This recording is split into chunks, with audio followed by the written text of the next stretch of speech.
करें स्टार्ट।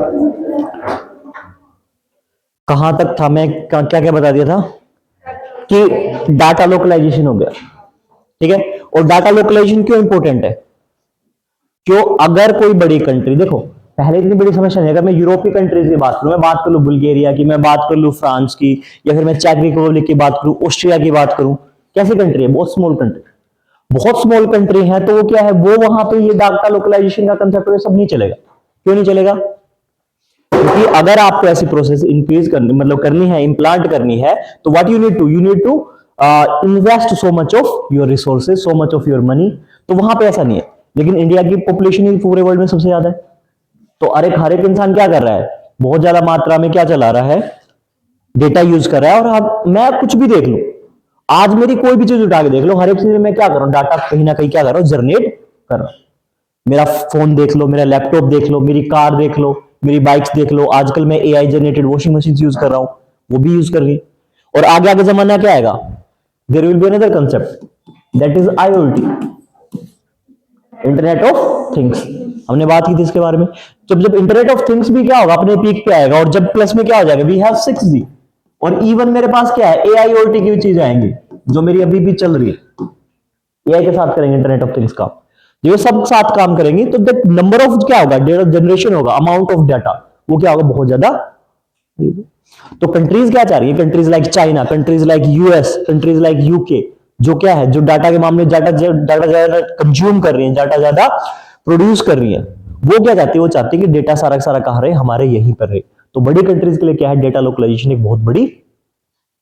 अच्छा, क्या कोई स्टार्टअप भी जनरेट हो सकते हैं? Yes, there are so many startup, जहां आप क्या है, डाटा को मैनेजमेंट करने के लिए आप अपने स्टार्टअप लगा सकते हो फ्यूचर में। बट आपके पास स्किल होनी चाहिए। तो गवर्नमेंट ने कुछ स्कीम दी इंप्लीमेंटेशन, यस गवर्नमेंट की स्कीम्स भी हैं, ठीक है। अब मैं अगर बात करूं, तो एक चीज और है। अब मेरा कोई भी डाटा जनरेट हुआ है, या फिर मेरा डाटा क्या किया, मैंने जनरेट किया है, ठीक है। मेरे स्मार्ट बल्ब ने जनरेट किया है, मेरे वाईफाई ने जनरेट किया है, या फिर मेरे क्या स्मार्ट डोर्स है, स्मार्ट मेरा माइक्रोवेव है, ठीक है। अब मेरे माइक्रोवेव को पता लग जाए। अब आपने वो देखा होगा ड्राइव एयर फ्रायर, देखिए आपने एयर फ्रायर? जिनको नहीं पता एयर फ्रायर, मैं बता देता हूं कि अब आपको खाना बनाने के लिए तेल की जरूरत नहीं पड़ती। अगर आपको पुलाव वगैरह बनाना है, तो आप उस पर सेटिंग में लेके आओगे, और आपको क्या करना है, चॉपिंग करके प्याज डाल दो, टमाटर वगैरह, जो भी आइटम मिलते हैं, प्याज व्याज, आलू वालू, जो भी, जो राइस वगैरह डालता है, और फिर पानी डाल के इतना क्वांटिटी में उसको बंद कर दो। थोड़े टाइम में अपने आप के बिना ऑयल के क्या करेगा, एयर फ्रायर उसको क्या कर देगा, बना देगा, ठीक है। अब वो बात यार की, मतलब वो जो टेस्ट वगैरह का है वो थोड़ा डिफरेंट रहेगा उनका, बट क्या है, तो अब वो भी किसके ऊपर कंसर्ट काम करेगा? अगर वो भी मेरा एआई के साथ काम कर रहा है, और मैं हर रोज क्या बना रहा हूँ, हर फ्राइडे को मैं राइस खा रहा हूँ, तो कहीं ना कहीं वो मुझे क्या करेगा, नेक्स्ट टाइम वो मुझे और सजेशन देगा। अब मेरा डिवाइस है इकलौता का, मेरा डिवाइस है कोई, उस डिवाइस ने, वो मेरा एआई के साथ में काम कर रहा है।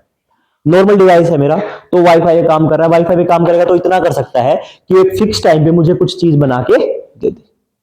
लेकिन अगर मैं उसके साथ एआई कर दूंगा, तो क्या करेगा, चीजों को सीखेगा। मान लो मुझे सिंपल प्लेन चावल बनाने पसंद है, तो मुझे बोलेगा कि देखो साहब, अभी सर्दियों में तो कोरिएंडर आता है, धनिया, आप इसमें धनिया डालो, टेस्ट और बढ़ेगा। या फिर मुझे और चीजों की वैरायटी बताएगा, और सजेशन देगा, कि वो कहेगा कि आप इसके साथ दही मिक्स करके खाओ, नहीं तो फिर क्या है, पुदीने वाली चटनी बनाओ, ग्रीन चटनी बनाओ, मिंट चटनी, वो बनाओ, वो आपको खाने में टेस्ट लगे। तो मुझे ऐसे सजेशन दे सकता है। किसके थ्रू कब पॉसिबल होगा? ये सब पॉसिबल होगा जब एआई आएगा, किसके साथ, इंटरनेट ऑफ थिंग्स के साथ। लेकिन एक बात हमेशा रहेगी, कि जो मैं इतना जितना डाटा मैं जनरेट कर रहा हूं, वो डेटा क्या है, मल्टीफोल्ड्स बढ़ता है। मल्टीफोल्ड्स मतलब कई गुना बढ़ जाए। तो जब मेरा डाटा बढ़ेगा, तो इस डेटा को कहीं ना कहीं मैं क्या करूं, मेरे पास दो है। पहली प्रोसेस कि मैं या तो डेटा लोकलाइजेशन कर लूं, क्या करूं, डेटा लोकलाइजेशन कर लूं, और डेटा लोकलाइजेशन करके इस डेटा को कहां है, डेटा सेंटर्स में स्टोर कर दूं। डेटा सेंटर में क्या करूं, स्टोर्स। और ये सारे डेटा सेंटर्स कहां होंगे, with in the territory of my country, मेरे देश का जहां जो टेरिटरी होगा उसी टेरिटरी में होंगे। या फिर मैं क्या करूं, यही जो मेरे पास डेटा है, इसी डेटा को मैं जहां से मेरा प्रोड्यूस हुआ उसके पास ही स्टोर कर लूं। अब ये मेरा डेटा स्टोरेज, डेटा लोकलाइजेशन मेरा इंडिया कंट्री में होगा, इंडिया में डेटा बने हैं, आपका डेटा है इंडिया में होगा, यूएसए में कोई पर्सन है, उसका यूएसए में स्टोर होगा। लेकिन मान लो मुझे डेटा स्टोर करना, और डेटा मेरा कहां स्टोर करना है, just near to the generating point, near to the generating, कि यानी अगर मेरा अब आगे चल के क्या होगा, मैंने क्या किया, इस डेटा को बिल्कुल यहीं पे जनरेट कर लिया है और अब इस डेटा को मैं क्या करूंगा, अपने यूज के अकॉर्डिंग एनालाइज करूंगा। थैंक यू जसुन जी। इस डेटा को मैं क्या करूंगा, एनालाइज करूंगा, डेटा को एनालाइज करूंगा। यानी मेरे घर पे आईओटी वाली थिंग्स ने क्या किया, डेटा प्रोड्यूस किया और वही डेटा मैंने कहां स्टोर किया, अपने घर में। यानी पहले मेरा क्या था, पहले मेरा डेटा कहां स्टोर हो रहा था, यूएसए वगैरह कंट्रीज में, सैन फ्रांसिस्को पे, कैलिफोर्निया में।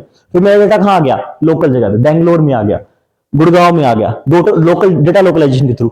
अब आगे क्या होगा, आगे चल के प्रोसेस ये होगी कि मेरा डेटा जहां पे प्रोड्यूस, यानी मेरे घर पे प्रोड्यूस हुआ तो मेरे घर में ही स्टोर होने लग जाए और वहीं पे उस डेटा का क्या होगा, एनालाइज होगा और उससे कुछ ना कुछ इनपुट रिजल्ट आएगा। And this whole technique is known as edge computing. इसको मैं क्या कहूंगा, एज कंप्यूटिंग। यानी मेरे क्या होंगे, आईओटी के थिंग्स क्या करेंगे, मेरा डेटा प्रोड्यूस करेंगे। वो डेटा मैं क्या करूंगा, जहां पे प्रोड्यूस है, मेरे घर में प्रोड्यूस हुआ तो मेरे नियर बाई मतलब मेरा घर में हुआ, मेरी कंपनी में प्रोड्यूस हुआ है तो मेरी कंपनी में स्टोर हो जाएगा। कंपनी में मैं छोटे छोटे क्या बनाऊंगा, स्मॉल डेटा सेंटर्स बनाऊंगा।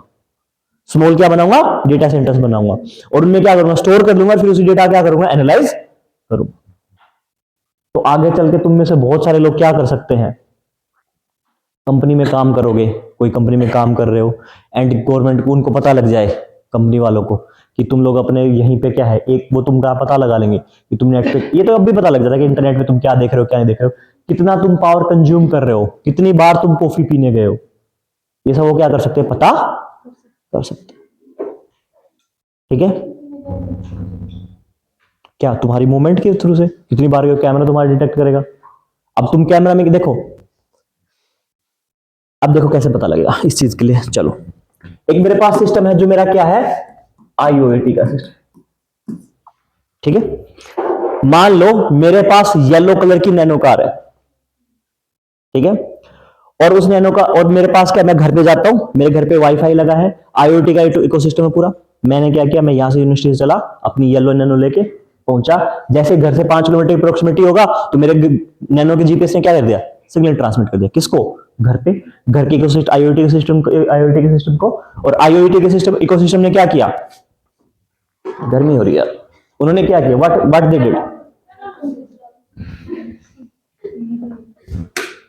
बस ये वाला भी वो नहीं चलता है।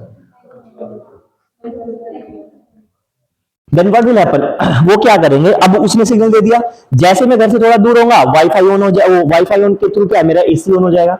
ऐसा भी हो सकता है कि मेरे पास क्या हो, कॉफी मेकर हो, कॉफी मेरा पहुंचे, पहले कॉफी बना दे। जैसे मैं घर के गेट पे पहुंचा तो घर के गेट पे क्या हुआ, कैमरे ने देखा, कैमरे ने देख के क्या किया, अरे येलो नैनो आ गई, येलो नैनो के लिए गेट खोल दिया, मैं अंदर घुसा, गेट अपने आप बंद हो गया। मैं जैसे घर पे घुसा तो लाइट ऑन होगी, ठीक है, कैमरे से अपने आप ऑन हो गया। ठीक है, अब मान लो, ठीक है, कहाँ गया प्रियांशु, नहीं है, दिनकर तो चलो ऐसा है ही नहीं, कौन है बदमाश, निखिल भी सर, आजाद का नाम ले लेते हैं। मान लो आजाद को मस्ती सूझी, आजाद ने भी येलो कार खरीदी, नैनो कार, और उसने क्या किया, ये मैं घर पे ड्राइव करने, मेरे कैमरा को क्या पता लगा कि व्हीकल आया है। इट डजंट मैटर, ट्रक आया है, गाड़ी आई है, कुछ भी है, कुछ भी आई है, येलो नैनो आई है, पीली नैनो है, कुछ भी आई है, पर ये फिर भी स्मार्ट बन के क्या लेके चला गया, येलो नैनो लेके चला गया और उसने गेट खोल दिया, अंदर घुस गया। किस तरह की सिक्योरिटी भाई, कोई सिक्योरिटी नहीं। ये जैसे, अब उसने क्या किया, आईओटी के सिस्टम ने क्या किया, मैं जब गेट से घुसा तो नहीं लगा कि सामने कोई है। अब तुम शोरूम में जाते हो ना, गेट अपने आप खुल जाते हैं, वो वाले गेट है, कोई सेंसर ने डिटेक्ट किया, गेट खुल के अंदर आ गए, सबको ये आराम से कॉफी पी के आए, मूवी में देखा, आ गया, ठीक है, अमन सर का घर ऐसा है, खत्म कहानी। There will no chance of security, there will no chance of security. और बहुत सारी इंप्लीकेशंस, माना कि मेरी लाइफ सुरक्षित बन गई है, लेकिन लूप होल कितने हैं, बहुत सारे। इन सब लूप होल को कौन मिटाएगा, इन सब को लूप होल मिटाने के लिए मैंने क्या दिया, एआई दिया। मैंने कैमरे कौन से फीचर दिए, मैंने एआई वाले कैमरे दिए। अब मेरा कैमरा क्या करेगा, मेरा कैमरा गेट भी खोलेगा। पहले तो क्या था, कोई भी गाड़ी लेकर खड़ा हो गया, कुछ लगा बड़ा ऑब्जेक्ट है, उसने जाने के लिए क्या दे दिया, रास्ता दे दिया, गेट खुल गया। अब वो क्या देखेगा, मेरा कैमरा, कैमरे मैंने ऑलरेडी फीड कर रखा है कि yes this one is my yellow nano car. जाऊंगा, जाते ही आजाद बैठा हुआ गाड़ी में, वो क्या करेगा, वो गाड़ी देखेगी येलो नैनो कार है, पर वो फिर भी नहीं खोलेगी। क्यों नहीं खोलेगी, फिर वो गाड़ी में जो बैठा है उसका क्या करेगा, फेस को स्कैन कर, क्या वहां बैठा है। अगर फिर भी ये कर लेगा, अपना फेस भी छुपा ले, तो ये क्या कर सकता है, वो नंबर देखेगा, नंबर प्लेट चेक करेगा, क्या वही नंबर है, अंदर बैठने वाले पर्सन इतने हैं, सब कुछ चेक करे। अब आज के टाइम पे नॉर्मल फोन, नॉर्मल जो कैमराज होते हैं उनमें इतना तो आ ही गया है मोशन डिटेक्शन का। तुम लोग कैमरे में देख के पता लगा सकते हो कौन सा लोग कितनी देर में गए, पूरे 24 घंटे की रिकॉर्डिंग देखने की जरूरत नहीं है तुम्हें, मोशन डिटेक्शन का आ गया है। लेकिन अगर आप एआई वाले कैमरे लगाओगे तो क्या करेगा, एआई वाले कैमरे आपके फोटो को क्या कर देंगे, आपको आइडेंटिफाई कर देंगे। वो ये ऑलरेडी दिखा। चलो एक और एग्जांपल लो, गूगल फोटोज देखी तुम लोगों ने, गूगल फोटोज में जब तुम बहुत सारी फोटो अपलोड कर देते हो, देन व्हाट दे डू, वो पूछता है आपसे कि ये वाला आदमी कौन है, देखा है तुम लोगों ने। तो क्या करता है, they are doing through the biometric, biometric identification, क्या बोलते हैं उसको, बायोमेट्रिक आइडेंटिफिकेशन। ठीक है, इसके बाद हम बायोमेट्रिक आइडेंटिफिकेशन पढ़ेंगे। तो मेरा जो मैं बता रहा था, तो जो मेरा जो एआई वाला इकोसिस्टम होगा, एआई प्लस आईओटी वाला सिस्टम होगा, वो मेरा क्या करेगा, वो इस तरह की थ्रेट को क्या करेगा, एलिमिनेट कर दे।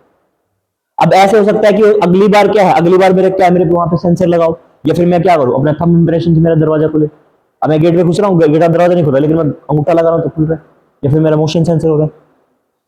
अब एक चीज और है, एक चीज और है, मान लो तुमने वो फिल्म देखी मिशन इम्पॉसिबल वाली movies, mission impossible Tom cruise की,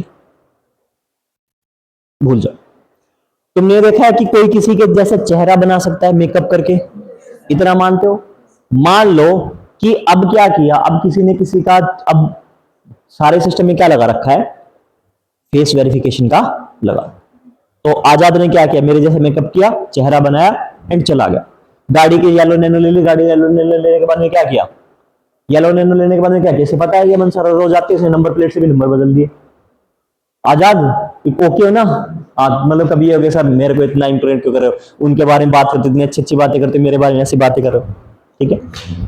तो देन व्हाट विल हैपन, तो इसने सब चीजें वैसे ही कर ली, क्या फिर मेरा सिस्टम पकड़ पाएगा, आईओटी का सिस्टम कैसे पकड़ेगा।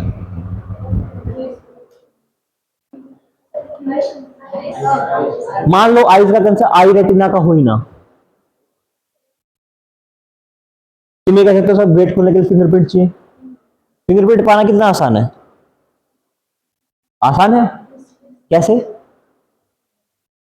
मैंने थोड़ा ही बोल दिया आसान है तो तुमने मान लिया, कैसे, अगर तुम्हें किसी के फिंगरप्रिंट चाहिए तो तुम कैसे निकालोगे, yes yes, that's like spirit women, that's called women empowerment, ठीक है।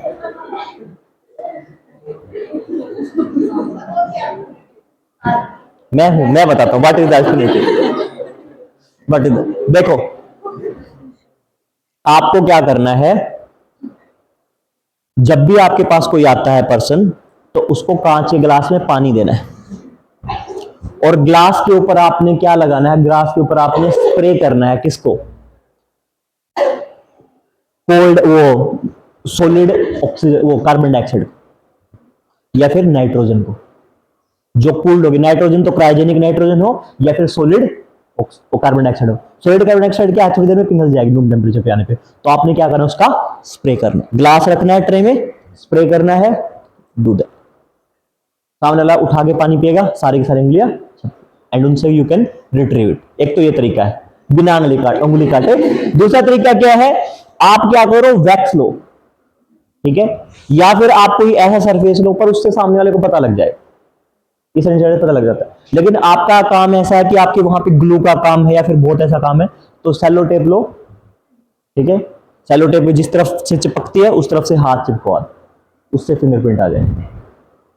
और ये जो तुम्हारे फोन के फिंगरप्रिंट है, ऐसा ही फिंगरप्रिंट वहां लगा रहता है, ये दुनिया का सबसे वर्स्ट क्वालिटी का वो है स्कैनर, मतलब जो सबसे लो क्वालिटी का है ना, जिसे डिफरेंशिएट करना पड़ता, ये वही है। तुम चाहो ना, जब तुम अपने फोन में फिंगरप्रिंट लगाते हो तो क्या कहता हो, बार बार कहता है उठाओ टैप करो, उठाओ टैप करो, उठाओ टैप करो। तुम ऐसा कर सकते हो, एक बार ये टैप करो, दूसरी बार ये टैप करो, तीसरी बार ये टैप करो, चौथी बार ये टैप करो, पांचवीं, छठी, सातवीं, आठवीं, तुम एक ही फिंगरप्रिंट में सारी 10 की 10 ऐड कर सकते हो। किया है तुमने कभी ऐसा, कुछ लोगों ने किया होगा, कुछ लोगों ने नहीं किया होगा। तो वो क्या करता है, वो बस जो डेटा स्टोर हो गया उसी को क्या कर रहा है, रीड कर रहा है। इट डजंट मैटर कि वो हाफ डेटा है, कंप्लीट डेटा है, कैसा डेटा है। तो तुमने वहां से उसका फिंगरप्रिंट उठाया, वहां पे चिपकाया, आगे फिंगरप्रिंट, कोई बड़ी बात नहीं है। तो डिटेक्शन कैसे होगा? में दूसरी चीज होती है बायोमेट्रिक वेरिफिकेशन। पहली होगी बायोमेट्रिक आइडेंटिफिकेशन, दूसरी है बायोमेट्रिक वेरिफिकेशन। उसमें क्या होगा, उसमें मेरी फिजिकल मोशन पे ध्यान दिया जाएगा। हो सकता है कि कोई दूसरा क्लास में टीचर पढ़ा रहा हो, वो मेरे जितने हाथ भी घुमाता हो, लेकिन कहीं ना कहीं क्या बात होती है, जब मुझे मैं तो थोड़ा फ्रस्ट्रेटेड हो जाता हूं, या फिर मैं हो जाता हूं, अरे क्या जवाब दे देते, मैं शायद ऐसे करता हूं, अरे नहीं ऐसा तो नहीं, शायद हो सकता है मैं ऐसे बोलता हूं। तो मेरा क्या है, मेरा खुद की हैबिट है, मेरा खुद का फिजिकल है, मैं जिस तरह से चलता हूं, मेरा मोशन है कि मेरे कदम क्या होंगे, मेरे कदम इतने ही गैप में चलेंगे, या फिर मेरी हाइट इतनी है, मेरा फिजिकल मूवमेंट ऐसा है, मैं चलूंगा तो मेरी रीढ़ की हड्डी कैसे रहेगी, that is my motion signature या फिर मोशन आइडेंटिफिकेशन। तो वो मेरा एआई वाला क्या करेगा, वो इन चीजों को भी काम करेगा।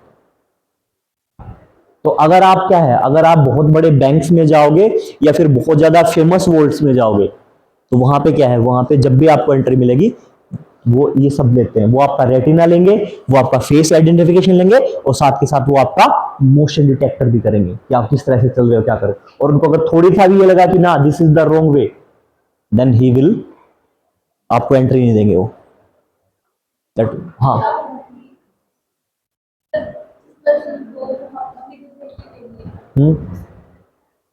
हाँ, क्या can happen, function malfunction कर सकता है, और क्या हो सकता है बोले। हाँ, तो क्या पता ना मिले एंट्री। क्या अब ये कहना चाह रहे हो कि अमन सर आप गए, आपका एक्सीडेंट हो गया, ठीक है, आपकी टांग टूट गई है, अब आप ऐसे चल रहे हो, आप ऐसे चलने लग गए, ठीक है, आपके मोशन ने आपकी एंट्री नहीं दी, can happen, accident can happen with anyone, इसमें ना कोई हंसने की बात हो सकता है। तो ये बात भी, तो जब मेरा फिंगरप्रिंट से नहीं चलेगा तो मैं पैटर्न भी तो लगा के खोल सकता हूँ, ना पैटर्न लगा के, पैटर्न लगा के खोल सकता हूँ। तो ठीक है, मुझे कहीं ना कहीं कोड भी पता होगा, तो जब मेरे घर में वो लोग लगाने आएंगे तो मुझे कह के जाएंगे कि सर इसके साथ साथ आपका ये पासवर्ड भी है। और एक और चीज, ये वो बदमाशी वाली बात बता रहा हूं, 200 करोड़ वाले जो घपले की बात थी, उसी के ऊपर एक और बात है। अगर पुलिस आपको पकड़ लेती है तो वो आपका फोन लॉक कर सकती है, थ्रू कैसे, आपके फिंगरप्रिंट से और आपके फेस स्कैन, और ये कानूनी लीगल है। अगर उन्होंने आपका फोन ले लिया और फोन में फिंगरप्रिंट लगा है, तो आपका अंगूठा काट के भी, जैसे अमीशा ने कहा, खींच के लगा सकते हो, आप मना नहीं कर सकते, because this is under law, face detection कर सकते। लेकिन अगर आपने क्या लगा रखा है, आपने कोड लगा रखा है, then they won't ask you that, क्योंकि जब आप क्या होते हो, जब आप अरेस्ट होते हो, तो आपकी फिजिकल फ्रीडम पे वो आती है, क्या बैरियर आते हैं, आपकी मेंटल उस पर नहीं आते। तो अगर आप घपले करने लग जाओगे, कुछ भी करने लग जाओगे, तो सबसे पहला काम क्या करना है, फिंगरप्रिंट और फेस प्रिंट हटा देना है। क्या करना है, कोड रख, पैटर्न भी नहीं, क्या कोड। वो बात अलग है कि पुलिस के अपने तरीके हैं, पैटर्न भी उसी का पार्ट है, पैटर्न भी खुलवा सकते हो, पैटर्न उसका बात है ना, तो वो आप कोड नहीं निकाल सकते। पर वो बात है कि पुलिस अगर अपनी वाली पे आ जाए तो क्या नहीं कर सकती है। हाँ हाँ, और एक और चीज, अगर तुम्हें पता है कि तुम किसी को भगा के ले गए हो, तुम्हें पता है कि कोई किसी को भगा के ले गया, तुम पे बात बनी आई हुई है, और अगर तुम्हें पुलिस बुलाए, अकेला नहीं जाना है, there will be very high chances कि वो क्या कर लेंगे, वो आपको वहीं बैठा लेंगे और उकड़ू बैठाएंगे, ठीक है। तो देयर विल बी चांस, तो you want go that way, क्या करना है उस टाइम पे, अरे ग्रेसियस ने बढ़िया बात बता रहा हूं यार, रहने दो, नहीं बगली नहीं, इधर पीछे नहीं, राखी हो रही सब, नहीं इधर ध्यान दो, नहीं पीछे नहीं देखना है। तो उस टाइम पे मुझे क्या करना है, मुझे सबसे पहले उनसे ये मांगना है कि भाई आप मुझे किस रीजन से मिला रहे हो, ये मुझे रिटर्न में दे दो, जो कि वो कभी रिटर्न में देंगे नहीं। अगर उनके ऊपर प्रेशर है, या फिर उन्होंने कुछ थोड़ा बहुत कुछ पैसे वैसे लेके कुछ कर रखा है, या किसी की सेटिंग है कहीं पे, तो आपको कभी भी रिटर्न में नहीं देंगे। दूसरी चीज, रिटर्न में जो चीज आएगी वो आपके ईमेल या आपके व्हाट्सएप के थ्रू कभी नहीं आएगी। व्हाट्सएप के थ्रू आई है कि आप पैसे दे, दैट इज कंप्लीटली इलीगल। ध्यान रखना है कि कल को कानून में आ जाए तो एक अलग बात है, अभी तक ऐसा कानून नहीं आया। आप ये कह दो कि मैं सर अमन सर ने 2026 में बताया था, तुम 2030 में कांड कर रहे हो। 2028 में एक और कानून आया जिसमें क्या है कि अगर वारंट वगैरह सब किस पे व्हाट्सएप वगैरह पे गए तो वो है लीगल हो गए। तो ध्यान रखना वो चीज भी, ठीक है। कभी तू कह दो और फिर ये आपने तो बोला थे, तो तुम्हें क्या करना है, तुम्हें कंसर्न करना है विद द लॉयर, या फिर तुम्हें किसी और इंसान के साथ जाना, ठीक है। और दुनिया की सबसे खतरनाक चीज तुम्हारे हाथ में है, फोन। दोनों तरीके से है, या तुम रील्स देख के चीज करके खुद को बर्बाद कर लो, या फिर उससे कुछ अच्छा सीख लो। सबसे पहले क्या करना है, निकाल के वीडियो बनाना स्टार्ट करना है। और वीडियो कैसे बनानी है, उसकी स्ट्रीमिंग ही कर दो, लाइव स्ट्रीमिंग, क्योंकि अगर तुमने सेव की है तो दैट कैन बी डिलीटेड, ठीक है। तुम्हें इंस्टाग्राम पे क्या दिक्कत है, लाइव स्ट्रीमिंग कर दो, हो जाएगी अपलोड, ठीक है। कर लो ये काम। तो मेरा, हाँ मैं टॉपिक पे आता हूं। तो मेरा डाटा लोकलाइजेशन होगा, तो मेरा जो एआई प्लस आईओटी का सिस्टम है वो क्या कर लेगा, वो मेरा बायोमेट्रिक वेरिफिकेशन और बायोमेट्रिक आइडेंटिफिकेशन के थ्रू क्या कर सकता है। अब देखो मेरा अगला टॉपिक होता है बायोमेट्रिक।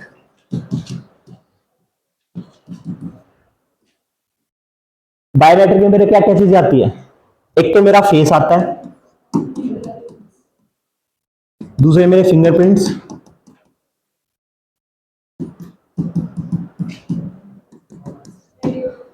रेटिना, ओके, और मेरी मूवमेंट, मोशन मेरा फिजिकल मूवमेंट, मेरी फिजिकल मूवमेंट, ठीक है। मैं किस तरीके से चल रहा हूं, किस तरीके से क्या कर रहा हूं, that is my physical movement. और मेरा क्या है,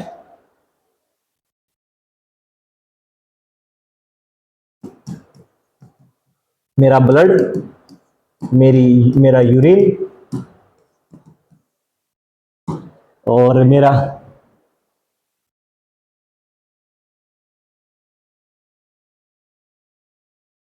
एक्सक्रीटा। एक्सक्रीटा मतलब पोटी टाइप एक्सक्रीटा। लेकिन इनको मैं बायोमेट्रिक बोलने की बजाय बैंक एक वर्ड, अलग वर्ड यूज करता हूं। This is categorise under my biomarker. Bio,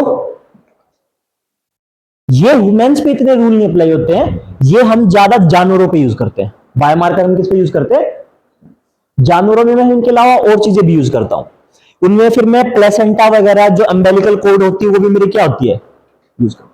अम्बाइकल code जो होती है, जो मेरी क्या होती है, वो होती है जो नली होती है जिससे बेबी और क्या है मदर के वूम में अटैचमेंट होती है, ठीक है, उसको भी काउंट करता हूं। अब मेरा ये चल मैं एक बार बायोमार्कर के बारे में बताता हूं। जैसे कई बार क्या होता है, कई बार मुझे ये पता करना है कि हर्ड में कितने हाथी हैं, कितने मेल हैं, कितने फीमेल हैं, ठीक है। तो मैं हर्ड में जाके एक तो गिन नहीं सकता, या फिर मुझे शेरों का पता लगाना, शेर को नहीं करता, हाई शेर, हाई टाइगर, हाई लेपर्ड। मैं क्या करूं, या तो मैं क्या करूं, पहले ही जैसे मेरे पास वहां से आए हैं, अफ्रीका से आए, तो पहले मैंने उनमें क्या डाल दिया है, उनमें मैंने ऑलरेडी क्या है जीपीएस ट्रैकर डाल रखे हैं इनबिल्ट, तो मैं वैसे ट्रैक कर सकता हूं। लेकिन मेरे नए हैं जो ऑलरेडी जंगल में रहे हैं, उनके साथ मैं कैसे करूं, तो मैं उनके यूरिन सैंपल को कलेक्ट करता हूं, मैं उनके एक्सक्रीटा को कलेक्ट करता हूं, ठीक है। मैं उनके थ्रू पता करता हूं, मैं यूरिन से सैंपल बता सकता हूं कि मतलब वो है, मेल है, फीमेल है, प्रेग्नेंट भी है या नहीं है, वो सब I can find out that whole things. वो एक मतलब पूरा मेडिकल साइंस अलग से। तो बायोमार्कर मेरे लिए इंसानों में भी यूज होते हैं, यस। जैसे अगर मैं बात करूं क्या बायोमार्कर मेरे आइडेंटिफिकेशन कहां होते हैं, यस, पुलिस भी यूज करती है। कहां यूज करती है, जब मैंने बहुत ज्यादा क्या कर रखा हो, जब मेरा कोई रेप केस हो किसी के साथ में, तो मेरा क्या है, वो मेरा सीमेन भी कलेक्ट करा सकते हैं, मेरा यूरिन भी कलेक्ट करा सकते हैं, या फिर मैंने अल्कोहल, तो भी रेप का तो अलग केस है, वो तो हीनियस क्राइम में आ गया। अगर मैंने क्या कर रखा है, नॉर्मल मैंने अल्कोहल भी ड्रिंक कर रखा है, वो ड्रिंक कर ड्राइव केस है, तब भी they can take my urine sample also, ठीक है। तो अगर यूरिन टॉक्सिसिटी के लिए दे कैन मतलब, और फिर ब्लड सैंपल के लिए, फिर बच्चों के लिए वो होता है, ठीक है। अब तुम लोगों को एक बात पता है, कानूनी तौर से अगर मैरिज के टाइम पे कोई हस्बैंड ये बात क्लेम करता है कि ये बच्चा मेरा नहीं है, ठीक है, सुधीर नहीं करना है, यहां ध्यान दो, आप भी नहीं, फोन बंद करो, सुधीर के साइड में जो बैठे हैं, ठीक है। क्या कर सकते हैं, अगर इन बिटवीन मैरिज में मेरे साथ क्या हुआ है, मतलब मैरिज में मैं किसी के साथ हूं और मैं ये क्लेम करूं कि मेरा मतलब एज ए मेल मैं ये क्लेम करूं कि ये बच्चा मेरा नहीं है, तो कोर्ट मेरी ये बात नहीं मानेगी, भले ही वो मेरा बच्चा हो या ना हो, क्योंकि इन्हें according to the law in a marriage institute अगर कोई बेबी पैदा हो रहा है, चाहे वो आउट ऑफ द मैरिज हो रहा हो या फिर इंटरमैरिटल अफेयर्स के थ्रू हो रहा हो, तो हमेशा क्या माना जाएगा, हमेशा ये माना जाएगा, पहले केस में, पहले स्टांस में हमेशा ये माना जाएगा कि yes this is my baby. So अगर खास तौर से पुरुषों के लिए बात करो, मेल कैंडिडेट्स के लिए, तो अगर आपको लगता है कि हाँ मेरी वाइफ के ऐसे कोई वो है, इलीगल रिलेशनशिप है और मुझे डायरेक्ट ये क्लेम करना है या फिर मुझे एलिमनी वगैरह नहीं देनी है, देन उस पॉइंट पे मेल ये बात कभी क्लेम नहीं कर सकते कि this is not my child. तो क्या कानून गलत है? क्या कानून गलत है? हाँ, कितने लोगों को लगता है कानून गलत है? ओके, लड़कों में सबको लगता है? कितनों को लगता है कानून सही है?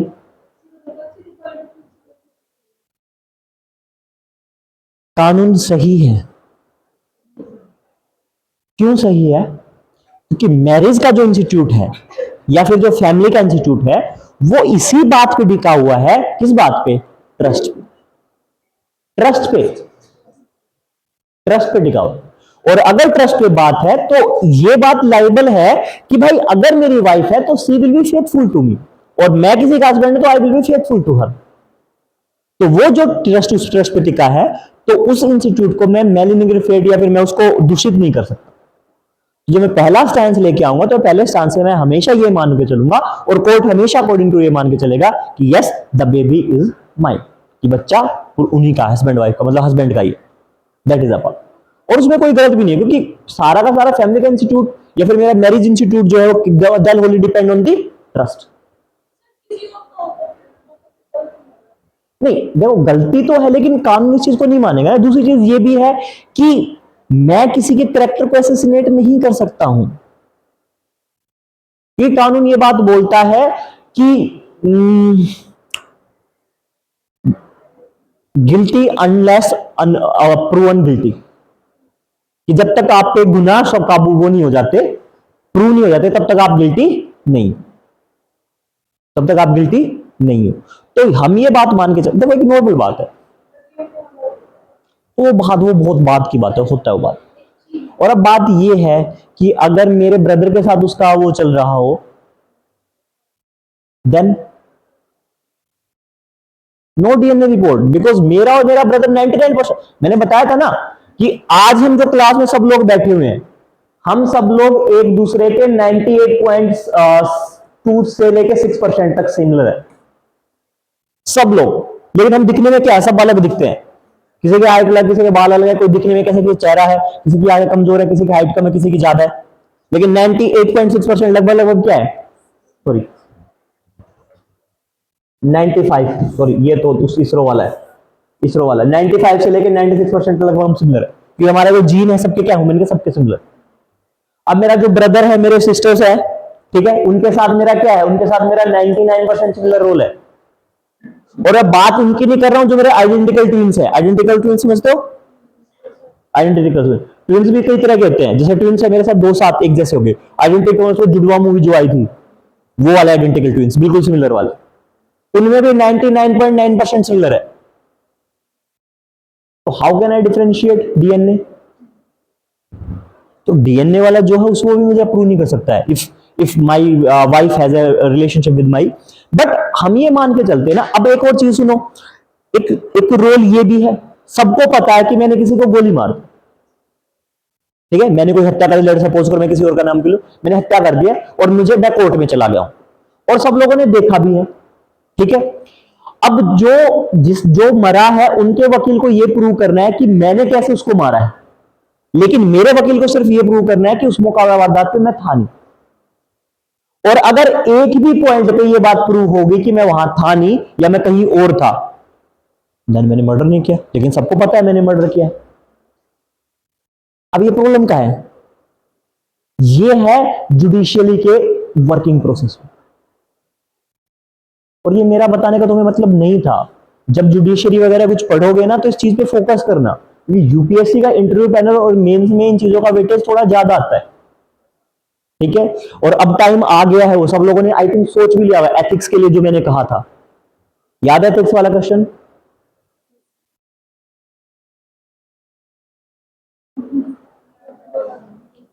हमारी गौ माता भी नहीं खाती प्लास्टिक, मुंह से निकालो पेन को। एक ये मत खाया करो ऐसे पेन चबा रहे हैं। क्वेश्चन ये था कि अगर आप आईएएस आईपीएस बने हुए हो और आप पे अपने सुपीरियर का सेक्रेटरी लेवल का दबाव आता है, किसी एमएलए एमपी का दबाव आता है, then what should you do, what is your course of action. ठीक है, छोड़ो उन बातों, वापस इसी पे आ जाओ। तो समझ गए हो, क्योंकि वो जुडिशरी का मेथड ऐसे है, वो उसके काम करने का तरीका ऐसा है कि मुझे पता है कि मैंने हत्या की, लेकिन मुझे क्या है, सामने वाले वकील को प्रूव करना है सारी चीजें कि हत्या हुई है, ये हुआ वो हुआ। मेरे वकील को बस क्या करना है, सिर्फ एक डाउट क्रिएट करना है कि उस पॉइंट पे मुकदमा पे मैं था नहीं, या मैं कहीं और था, या फिर मैं था नहीं। और अगर उनमें से एक पॉइंट भी प्रूव हो गया तो सामने वाला केस आ जाएगा, या फिर केस नहीं आ रहेगा तो केस डिसमिस हो जाएगा ग्राउंड्स पे। हाँ, चीज को, इंसान को, किसको, किसी चीज को। Okay okay. हम्म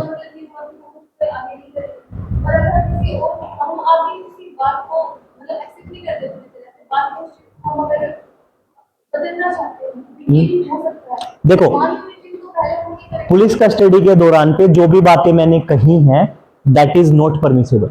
अगर मैं पुलिस के सामने बोल दूं कि हाँ जी मैंने मारा था, और मैं जज के सामने बोल दूं कि इन लोगों ने मुझे पीट के कराया है, तो वो नहीं होगा। तो जो मैं कबूल करूंगा that has been in front of the जज। ठीक है, वो मेरे जज के सामने होना चाहिए। अगर तुम इस कंटेक्स्ट में बोलना चाह रहे हो, अगर तुम आम बोलचाल की भाषा में बोलने चाह रहे हो कि सर पहले कोई इंसान ऐसा था, फिर उसने एक्स वाई जेड हरकत की and then he will become, अभी वो कह रहा है कि मुझे अपनी हरकतें सुधारनी है एंड थिंग्स, उस कॉन्टेक्स्ट से पूछ रहे हो? पहले बताया था उसी कॉन्टेक्स्ट में। पहले आप बता रहे थे ना कि कोई गलत वाला वो फादर का बच्चा बता रहा, उससे पहले एक बार मान लीजिए कि वो भी फादर का है, तो आगे उस बात को डिनाई करने की नहीं, डिना मैं ये नहीं कह रहा हूं, कानून ये बात मानता है कि भाई देखो, कमाल की चीज मैं तुम्हें बताता हूं, नहीं डिवोर्स वाला नहीं, मैं तुम्हें एक और चीज बताता हूं। सब लोगों को मेंस्ट्रुएशन साइकिल का पता है, ठीक है, कब कब प्रेगनेंसी होगी, कब कब प्रेगनेंसी नहीं होगी, पता है ये सब चीजें। ठीक है, अगर हस्बैंड वाइफ, अगर देखो जैसे अब किसी को बेबी हो गया, ठीक है, सी गॉट प्रेग्नेंट, और उसने क्या किया है, उसने मेडिकल किट के थ्रू या फिर प्रोसीजर के थ्रू सी फाइंड आउट कि आई एम प्रेग्नेंट। तो अकॉर्डिंग टू लॉ क्या होता है, अकॉर्डिंग टू लॉ रूल ये बन के आता है भाई कि जिस टाइम तक आपकी लास्ट मेंस्ट्रुएशन साइकिल थी, जिस दिन लास्ट मेंस्ट्रुएशन साइकिल थी, उस दिन तक काउंट होके आपका बेबी काउंट करो। यानी किसी ने, इफ हस्बैंड और वाइफ हैविंग, किसी की मेंस्ट्रुएशन साइकिल 31st को थी, ठीक है, नेक्स्ट 28 डेज के बाद में मान लो फॉर एग्जांपल ये दिसंबर में थी, ठीक है, and then what will happen, अब इसकी नेक्स्ट जनवरी 28 जनवरी के अराउंड आना चाहिए था, समथिंग लाइक दैट, समथिंग 28 29 आगे निकल के 28, मतलब मैं ओवरऑल कंडीशन मान रहा हूं जिस कंडीशन में कोई भी फैक्टर नहीं है और एग्जैक्टली 28 डेज के बाद हैपन हो रहा है। वैरायटी होती है, वेरिएशन बहुत होते हैं due to stress, due to any kind of things. तो अब क्या हुआ, अब ये साइकिल नहीं हुई कंप्लीट यहां पे। अब इस लेडी ने या फिर इस वाइफ ने क्या किया, अपना प्रेगनेंसी किट प्रेगनेंसी चेक किया एंड देन 6 फेब को इसको पता लगता है कि शी इज प्रेग्नेंट। ठीक है, ठीक है, अब क्या होगा, अब अकॉर्डिंग टू रूल ये डॉक्टर के पास जाएगी और डॉक्टर क्या मानेगा, डॉक्टर ये मानेगा कि बेबी को कितना दिन हो गया, 1 महीना 6 दिन हो गया, जिसकी लास्ट मेंस्ट्रुएशन। अब ये वो लोग महिला बार बार बोल रही है कि listen to me, listen to me, मैंने मतलब नहीं, अब मैंने अब अपने पेशेंट के साथ में रिलेशनशिप स्टैब्लिश नहीं किया, मैंने अपने इस महीने में सिर्फ 2 बार रिलेशनशिप स्टैब्लिश किया, दैट ऑन डेट, कोई भी डेट हो सकती है, 20 हो सकती है, 2 भी, कोई भी डेट हो सकती है, वो कहे कि मैंने इन्हीं 2 डेट पे किया। अब उसको पता है कि इन्हीं डेट में से मेरे पास चांस है कि आई गेट प्रेग्नेंट, तो उसको एग्जैक्ट डेट पता है। ठीक है, मान लो कि इन लोगों ने 2-3 दिन पहले किया हो, 23rd को 17 18 को किया, there will be high possibility on the day of the 21st 22nd day पे there will be high possibility. तो उस टाइम पे क्या है, फ्यूजन हुआ और समथिंग हैपन, तो इसको पता है कि अभी 10 या मतलब कितना 13 10 या 12-13 दिन का बेबी है, इतने दिन का मेरे पास क्या है, जायगोट है बॉडी में। लेकिन डॉक्टर क्या मानेगा। अब दिक्कत क्या होती है, जब डॉक्टर के पास जाएंगे तो बेबी 9th 36 वीक में क्या है, कंप्लीटली बेबी बन के आएगा, that is equal to 9 month. लेकिन जब ये डॉक्टर के पास जाते हैं ना, तो इनका बेबी कितने महीने पैदा होगा, 10वें महीने में, 10वें महीने में। अब इसी के अकॉर्डिंग एक रूल आता है एमपीटी रूल, जो हम उसमें पढ़ेंगे बायोटेक में। एमपीटी रूल क्या कहता है? मेडिकली टर्मिनेटेड प्रेगनेंसी, कि अगर किसी को अपनी प्रेगनेंसी टर्मिनेट करानी है तो विद इन 4 वीक तक वो क्या कर सकते हैं? अपनी प्रेगनेंसी को टर्मिनेट करा सकते हैं। लेकिन डॉक्टर ऐसे काउंट करते हैं। ये मेथड सही है? ये मेथड क्यों काउंट होता है? ये मेथड इसलिए काउंट होता है कि मैं हूं और मेरी वाइफ है, तो हमें ये बात पता है कि हम दोनों साथ में हैं, तो ये बात तो गारंटेड है कि we are having some kind of physical relationship. मैं हूं, मेरे अपने पार्टनर के साथ होंगे फिजिकल रिलेशनशिप। तो मैंने क्या किया? मैंने इस चीज को श्योरिटी लेने के बजाय पूरे महीने को काउंट कर लिया। तो क्या वो रूल गलत है? इसी बेस पे वो कंटेक्स्ट है कि अगर मैरिज के इंस्टीट्यूट में है तो मैरिज के इंस्टीट्यूट ट्रस्ट पे चल रहा है। मैं अगले सामने वाली को वाउस दे रहा हूं कि मैं ऐसा ऐसा नहीं करूंगा, वो मुझे वाउस दे रही है कि वो ऐसा ऐसा नहीं करेगी, दैट समथिंग हैपन, और हम एक दूसरे पे ट्रस्ट, चलो मैं छोड़ो कि हमने कोर्ट मैरिज किया, बट वी हैव ट्रस्ट ना। ट्रस्ट के बिहाफ पे मैरिज हुई है, चलो हमने 7 वचन नहीं लिए, फेरे नहीं किए, नहीं करे, दैट वी हैव ट्रस्ट। और वो ट्रस्ट का बेस क्या है? दैट इज द बेस की ना। और उसी बेस पे उसी बेस पे कोर्ट क्या माना? उसी बेस पे कोर्ट ये बात मान रहा है कि on this behalf you can't say that कि मैरिज में हुआ है तो that child will be only from the comes from the father. तो पहला स्टांस यही रहेगा, ठीक है, कि हम उस मिसट्रस्ट का नहीं करते।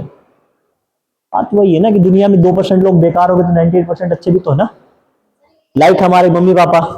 एक ऐसा केस होता है ना जिसमें वो मैरिज के बाद अगर वाइफ चाहती है वो फिजिकल रिलेशनशिप में आना चाहे तो उसमें कोर्ट भी नहीं कर सकती अगर वो that is the part of the marital rape. That is the part of marital rape. Biology class भी आएगी आगे चल के। That is the part of marital rape. Marital rape consent की बात करता है, ठीक है। और इतना घबराए मत क्या करो, ओ क्या बोल दिया सर ने, ठीक है, सबको सब पता है। ऐसे चेहरे बनाए जैसे हमने तो कुछ पता ही नहीं है, कैसे पैदा हुए? भगवान के अवतार हो। It comes from whole this process, ठीक है। Back to this. तो मेरे पास बायोमार्कर पता है, बायोमार्कर पता है? ओके, हाँ, स्लाइवा। बायोमार्कर में इंसानों में मैं स्लाइवा ही ऐड कर सकता हूं। That saliva is also the part saliva. Saliva is, हाँ, उसको बायो सिग्नेचर्स बोलते हैं, हीट सिग्नेचर। सिग्नेचर मेरा अलग अलग पार्ट है, लेकिन वो बायो का नहीं है। जैसे अगर मैं बायो सिग्नेचर की बात करूं ना, बायो मार्कर्स को भी क्या बोलता हूं? इन बायो मार्कर्स को भी मैं बायो सिग्नेचर ही बोल सकता हूं। और ये बायो सिग्नेचर का कंट्रोल आता है मेरे उनमें लायंस वगैरह में, टाइगर्स वगैरह में। मैं देखता हूं ना कि हर एक टाइगर का या फिर हर एक किसका जो मेरे पास क्या होता है, भालू होते हैं, बियर होते हैं, उनका सबका पांव का निशान, पंजे का निशान डिफरेंट होता है, सबका मार्क अलग होगा। That is the bio signature. हाँ हाँ, ये यूज करते हैं। एक 2-3 मेथड और हैं, आप वो इकोलॉजी में पढ़ोगे, ठीक है, इकोलॉजी कंजर्वेशन पढ़ोगे ना, तब पढ़ोगे आप। उनमें मेरे पास क्या है? मेरे पास ये वाला मेथड है। ये वाला मेथड मेरे ना, इनमें बीमारी वगैरह को डिटेक्ट करने में ज्यादा बेस्ट रहता है एज कंपेयर टू उनकी पॉपुलेशन काउंट करने में। क्योंकि पॉपुलेशन काउंट में कई बार क्या होता है कि बहुत पूरा पूरा हर्ड आया, और हर्ड में मेरा कई बार क्या एक्सक्रीटा सबका मिक्स हो गया। How can I differentiate that? तो उस टाइम पे अगर कोई भी बीमारी वगैरह का कुछ चांस है तो मैं वो बेस्ट तरीके से वो कर सकता हूँ, ठीक है। तो उनमें से मेरे पास 3 मेथड आते हैं, इकोलॉजी में पढ़ोगे 3 मेथड है, इनमें से काउंट कर लेते हैं। लेकिन दिक्कत क्या है? दिक्कत अभी हुई है, इंडिया उसको कर रहा है, बिग कैट इनिशिएटिव है, रशिया के साथ मिलकर इन्होंने स्टार्ट किया था। उस बिग कैट इनिशिएटिव में क्या है, जो बड़ी कैट्स हैं, टाइगर लाइन्स वगैरह, लेपर्ड्स वगैरह और व्हाइट लेपर्ड्स, इन सबको काउंट कर रहा था, उनको मेजर करने के लिए। लेकिन इसके इनिशिएटिव में इन्होंने कह दिया कि इसके रिकॉर्ड्स क्या है, वेराई करते हैं और ये वाइबल ऑप्शन नहीं है। तो उस पर डाउट रहा था, शायद 2018-19 की बात है उस टाइम। तो 3 मेथड पढ़ेंगे आप इकोलॉजी में वो, ठीक है। तो अब मेरे पास, मैं इनके थ्रू क्या करूंगा? इनके थ्रू मैं बायोमेट्रिक से पहचान सकता हूं। आज के टाइम पे फोन में भी मैं ये सब रेटिना स्कैन वगैरह आई गया मेरे पास, फेस वाला, फिंगरप्रिंट वाला, रेटिना वाला कर रहा हूं, ठीक है। अब मेरे पास एक चीज और आती है, विजुअल मूवमेंट हो दिया, FRT, फेस रिकॉग्निशन टेक्नोलॉजी, चेहरा पहचान प्रौद्योगिकी, चेहरा पहचान प्रौद्योगिकी। अच्छा, तुम लोगों ने बायो वो लिख लिया ना, बायो आइडेंटिफिकेशन और बायो, है ना। आइडेंटिफिकेशन क्या होगा? मैं आइडेंटिफिकेशन में क्या कर रहा हूं? आइडेंटिफाई कर रहा हूं, ठीक है, उन चीजों के थ्रू करके। वेरीफाई में क्या कर रहा हूं? वेरीफाई कर रहा हूं। आइडेंटिफिकेशन और वेरिफिकेशन में क्या फर्क होता है? जब मैं वेरीफाई करूंगा ना तो मेरे पास कोई डेटा ऑलरेडी मौजूद है, यानी अगर मैं किसी को कह रहा हूं अरे भाई भैया आपने इसको देखा, आपने इसको देखा, आपने इसको देखा, दैट इज माई वेरिफिकेशन, कि मेरे पास डेटा ऑलरेडी मौजूद है, लेकिन मैं कहूं कि अरे उसका इतने घुंघराले बाल थे, दैट इज आइडेंटिफिकेशन, कि मेरे पास ऑलरेडी डेटा नहीं है। एफआरटी टेक्नोलॉजी क्या होती है? एफआरटी टेक्नोलॉजी पूरी की पूरी डिपेंड करती है किस पे? आइडेंटिफिकेशन पे या वेरिफिकेशन पे?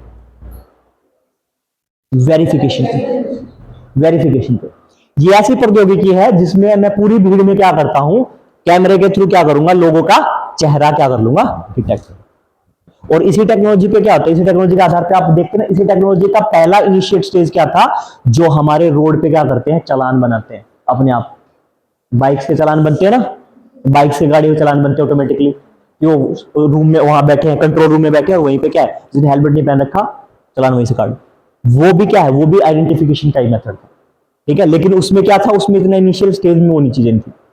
तो मेरा यहां क्या है कि मान लो मेरे पास कोई एक ऐसा पर्सन है जो किसी की हत्या करके भाग गया, कहीं पे भीड़ में जा रहा है, कहीं पे जा रहा है, तो मुझे क्या करना पड़ेगा, मैं कैमरे में क्या रखूंगा, कैमरे में उसका डेटा फिट करूंगा और बहुत सारी वीडियो को क्या है, वीडियो में वो चलाऊंगा और कैमरे से दिखाऊंगा, और कैमरा क्या कर लेगा, कैमरा अपने आप डिटेक्ट कर लेगा।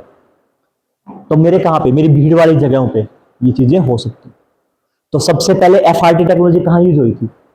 इंदिरा गांधी इंटरनेशनल एयरपोर्ट पे, आईजीआई दिल्ली पे,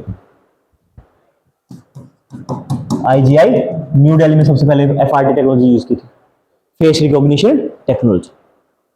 कि अगर मेरा क्या करेगा, मेरे सिस्टम डायरेक्ट अपने आप कंप्यूटर लगे हुए हैं, अगर उन्होंने सिस्टम में, अब मैंने क्या किया, अब मैंने इसी एफआरटी टेक्नोलॉजी को नेट ग्रिड के साथ जोड़ा है। तो यानी मेरा कोई पर्सन जो क्या है, मोस्ट वांटेड बना हुआ है, और उसका डेटा मेरा कहां है, नेट ग्रिड पे, और वो अगर एयरपोर्ट पे आता है, देन व्हाट विल हैपन, उसका चेहरा अपने आप क्या कर लेगा, डिटेक्ट हो जाएगा, चेहरा का डिटेक्ट हो जाएगा। अगर वो इंदिरा गांधी एयरपोर्ट, उसके बाद बहुत सारे एयरपोर्ट ने किया है, अभी मुंबई वाले पे भी हो गया है, उस पे पुणे वाले एयरपोर्ट पे भी हो गया है, केरला में पोर्ट है वहां पे भी हो गया है, ठीक है। देन हैपन, तो धीरे धीरे क्या, धीरे धीरे आगे चल के ऐसा भी पॉसिबिलिटी हो सकती है कि हम जो हमारे हाईवेज पे जो कैमरे लगे हैं, हम उनको भी क्या करें, इसी के बिहाफ पे बना लें। बट वही है कि टेक्नोलॉजी थोड़ी एक्सपेंसिव है, तो फेज आउट कर रहे हैं हम, कि आधे फेज में चला एयरपोर्ट को करेंगे, फिर हम क्या करेंगे, हम ऐसे हो सकती है आगे चल के दिल्ली के जो हमारे पास क्या है, दिल्ली का जो सबसे बड़ा जंक्शन है, रेलवे नेटवर्क्स है, वहां पे हम ले आए इन चीजों को, धीरे धीरे फेज फेज में आ जाए। समझ गए व्हाट इज एफआरटी? मैं कौन सा मेथड लगाऊंगा, identification, biometric identification, sorry verification. एक मिनट सुधीर, क्या फायदा क्लास में करने का, ध्यान ही दे रहे, तो जरूरी थोड़ी है, क्या बोला है मैंने?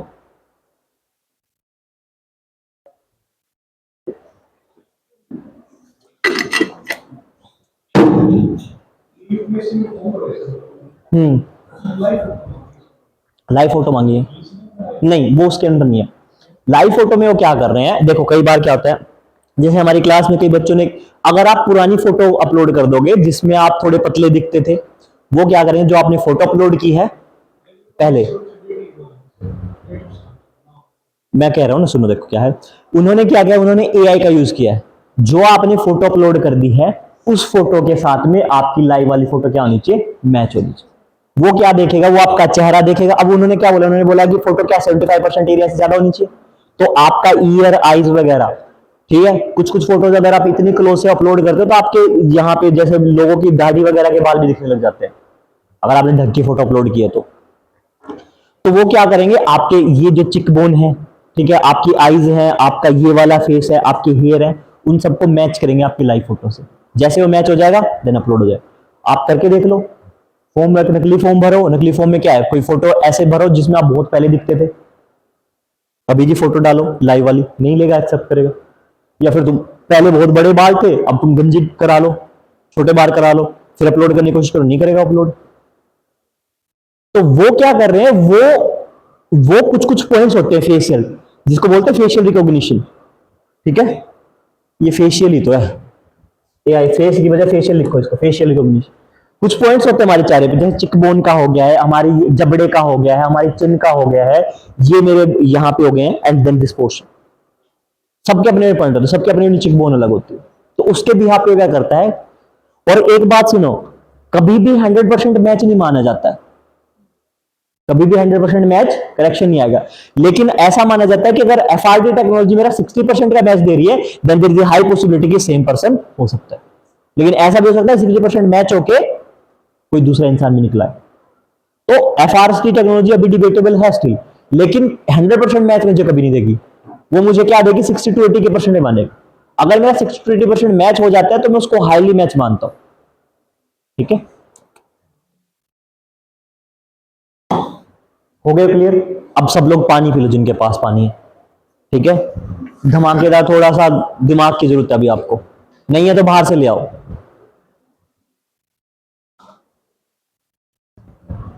सांस ले लो, भूल गए होगे सांस लेना। प्रियंका सांस ले लो। बात करने के लिए नहीं बोला रवि ने। अब देखो टॉपिक डालो, क्वांटम कंप्यूटिंग।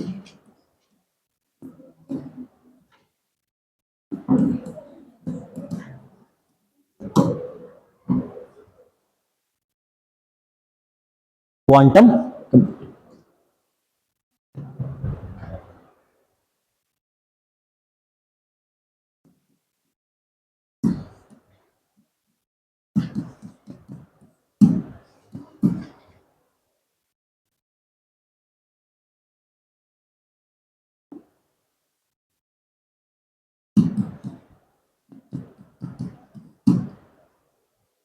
Quantum computing. ठीक है, अब देखो मेरी बात, मैंने तुम लोगों के बाद बताया कि मेरे जो कंप्यूटर है वो किस पे चलते हैं, बिट पे चलते हैं। और बिट में मेरे पास डिजिट क्या है, 0 लिख। ठीक है, अब हमें ये बात बताया कि सबको ये बात पता है कि मैं 0 को 0 लिखता हूं, मैं 1 को क्या लिखता हूं, 0 1, 2 को क्या लिखता हूं, 1 0, 3 को मैं क्या लिखता हूं, 1 1, 4 को क्या लिखूंगा, 1 0 0। समझ पता है कैसे लिखते हैं? ध्यान दो यार, मैं जब अपनी नॉर्मल डेसिमल जो सीरीज चलाता हूं या नंबर सीरीज चलाता हूं, मेरे पास डिजिट कहां से, 0 से लेके 9 तक। मेरे पास क्या है, 0 से लेके, 0 से अगली बड़ी यूनिट क्या है, 1, तो मैंने 1 लिख दिया। 1 से सॉरी 1 से बड़ी क्या है, 2।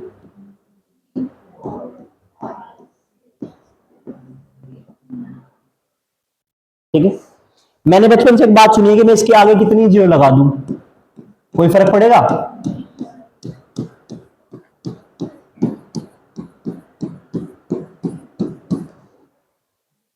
अब मेरे पास एक चीज सुनो, मेरे पास ये सबसे बड़ी हाई, पीछे वाला दिखाई दे रही है, मेरे पास सबसे बड़ी डिजिट है ये 9 वाली। इससे बड़ी मेरे पास कोई डिजिट है नहीं।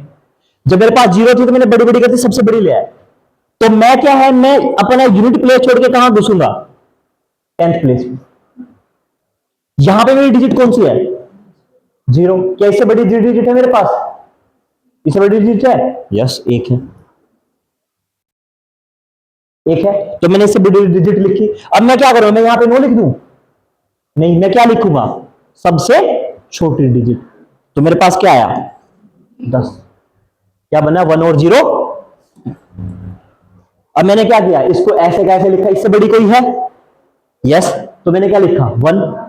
फिर मैंने क्या लिखा, 12 13 14, फिर मेरा 18 आ गया, फिर 19 आ गया। फिर मेरे पास क्या है, ये सबसे बड़ी आ गई। फिर मैं इस पे बढ़ा, क्या इससे बड़ा मेरे पास कुछ है, 2। इसको मैंने क्या लिख दिया, 0, सबसे छोटा लिखूंगा।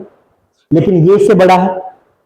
फिर 20 आया, फिर कब चलते चलते 29 आ गया, चलते चलते ऐसे 0 से बड़ा किया, जिसको सेम रखा, फिर इसको बढ़ाता रहा, एक पॉइंट पे आके ये वाली यूनिट प्लेस सबसे बड़ी डिजिट आ गई। फिर मैंने क्या किया, 10th प्लेस पे गया, 10th प्लेस पे मैंने देखा इससे बड़ा मेरा कुछ है, यस। मैंने क्या लिखा, 3 0। ऐसे करते करते मैं किसी पॉइंट पे 99 पे पहुंच जाऊंगा।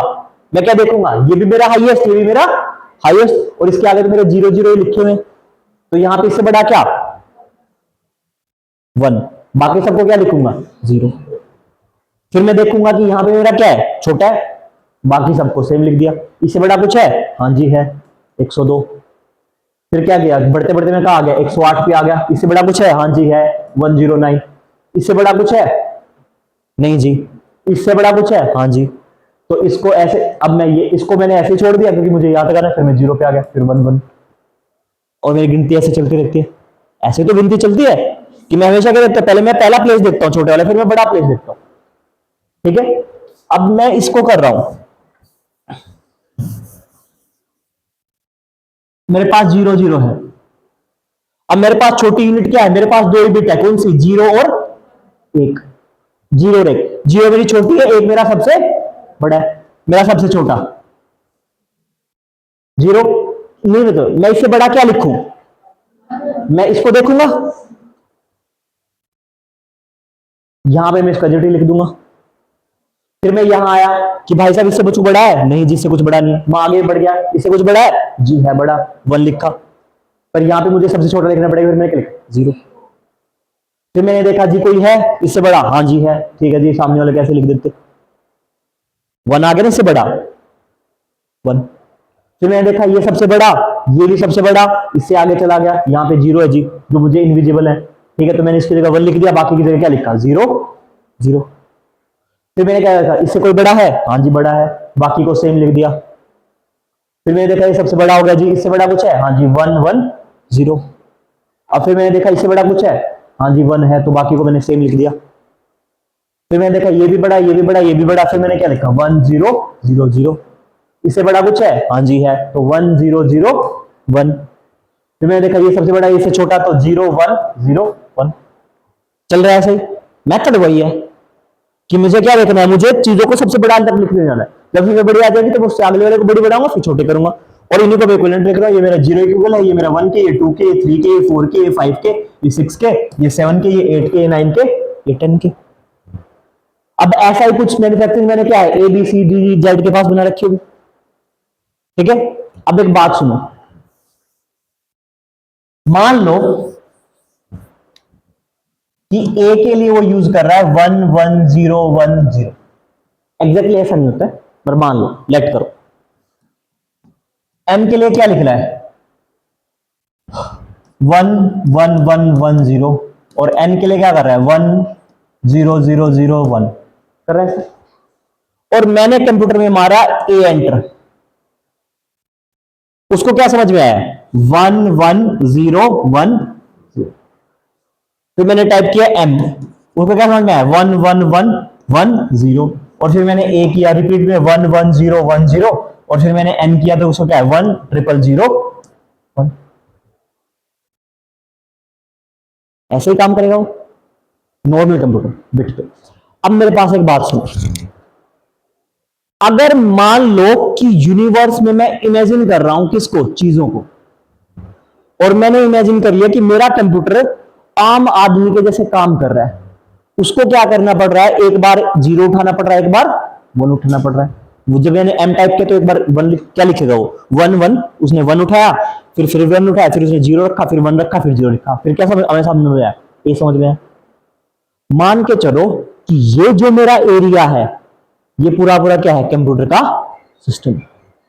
और इमेजिन करो, अगर मेरा 0 इधर रखा हुआ है तो मेरा ए कहां होगा? बिल्कुल अपोजिट में। कि एक और क्या है? एक 0 है तो एक हाईएस्ट है, 0 सबसे लो है तो एक हाईएस्ट है। तो अगर कोई सबसे कम है और सबसे ज्यादा है तो क्या होगा? एक दूसरे के अपोजिट होंगे। तो अगर मेरा 0 यहां रखा है तो मेरा ए कहां रखा होगा? यहां। अगर मेरा 0 इधर रखा है तो मेरा ए कहां रखा होगा? यहां। अगर मेरा 0 इधर रखा है तो मेरा ए कहां रखा होगा? इसके अपोजिट में, यहां पे। और अगर मेरा ए यहां रखा हुआ, 0 यहां रखा हुआ है, तो मेरा ए कहां रखा होगा? नीचे। यानी अपोजिट डायरेक्शन में होगा, क्योंकि 1 और 0 क्या है? एक दूसरे के अपोजिट। इतना समझ में? इतना समझ में? तो मान लो अब मेरे कंप्यूटर को ए लिख टाइप करना है, तो क्या करेगा? ये मेरा 0, ये मेरा 1। वो उठाएगा 1, वो उठाएगा फिर से 1, फिर से 0, फिर 1 और फिर 0 टाइप कर रहा है। ठीक है, लेकिन मान के चलो अगर मेरा ये 0 है और ये 1 है, तो इसके बीच में कुछ तो एरिया है, कुछ तो है, कुछ तो है जो मेरा नॉर्मल कंप्यूटर यूज नहीं कर पा रहा। और वो कुछ क्या है? अगर मान लो ये मेरा 0 है और ये मेरा क्या है? अब उसको क्या करना है? ये दोनों डिजिट यूज करनी है, लेकिन इनके बीच में क्या है? बहुत सारा एरिया है कुछ। अगर मान लो मुझे कुछ यहां पे कुछ देखना है, तो वो कुछ उसकी वैल्यू क्या होगी, 0.00001 कुछ करके होगी। अगर मेरा कुछ यहां पे है तो उसकी वैल्यू 0.99 समथिंग कुछ हो सकती है, 96542 कुछ हो सकती है। मेरा यहां पे कुछ है तो मैं ऐसा मान लू उसकी वैल्यू 0.432986 कुछ ऐसी हो सकती है। मेरा कुछ कोई सेंटर में बिल्कुल तो उसकी वैल्यू 0.5 हो सकती है। ठीक है, 0.5 हो सकती है।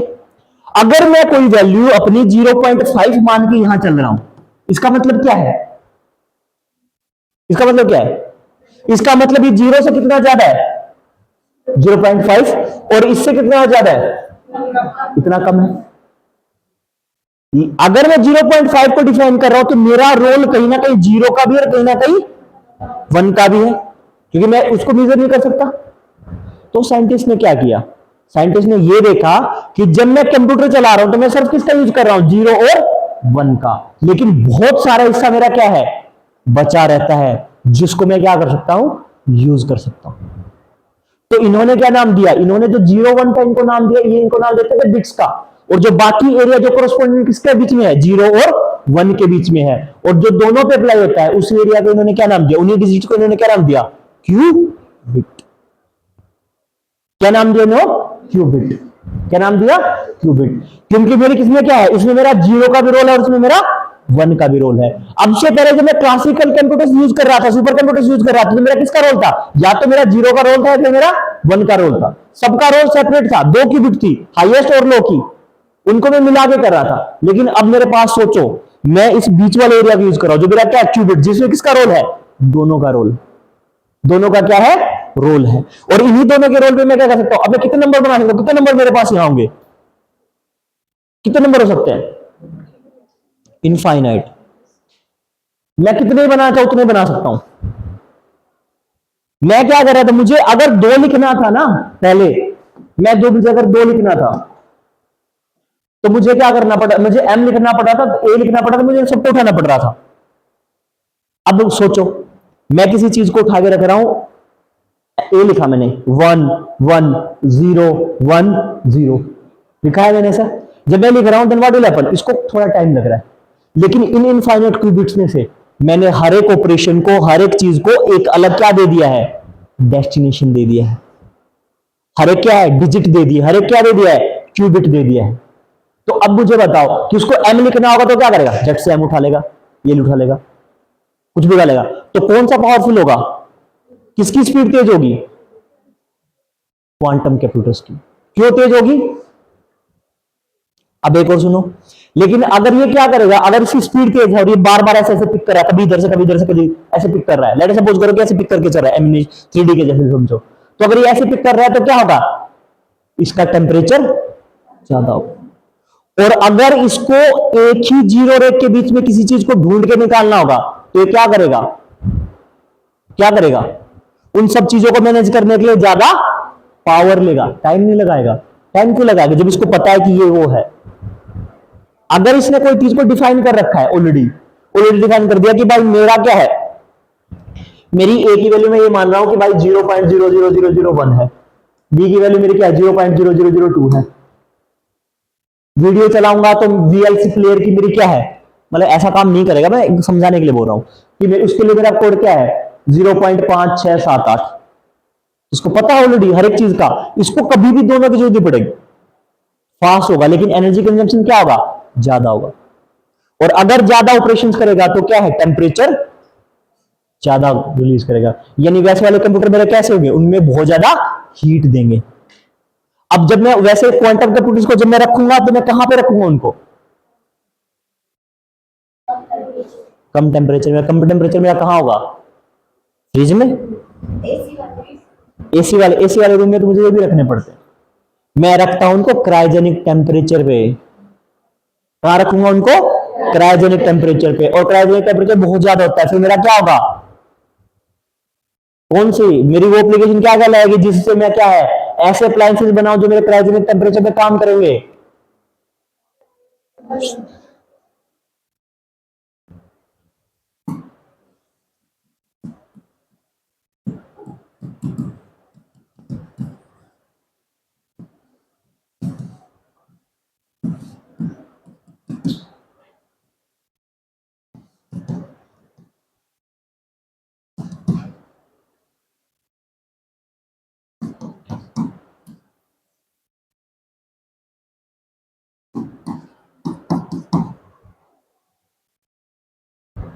उन लोगों को माफी है जो नहीं आए थे क्रायोजेनिक, पर ये तुम्हारी गलती है कि तुम्हें पढ़ना चाहिए था।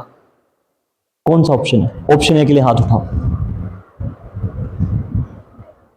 ऑप्शन बी के लिए हाथ उठाओ। इसका तो टेस्ट हो चुका है। ऑप्शन बी के लिए हाथ उठाओ।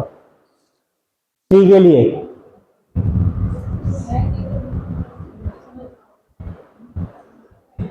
डी के लिए घर जाके पढ़ना, ठीक है। इन तीनों को लिख लो क्या होता है ये। पर एक बात, सी वाले सारे के सारे गलत है।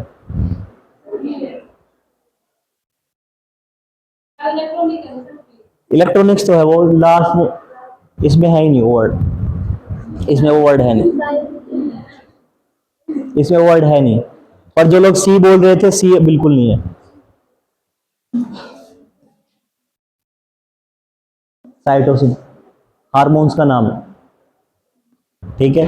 साइटोसिन हार्मोन्स का माना, तुम बायोटेक पढ़ोगे ना तो पढ़ोगे कि क्या हो गया, कुछ कोई तो बात होगी, ठीक है।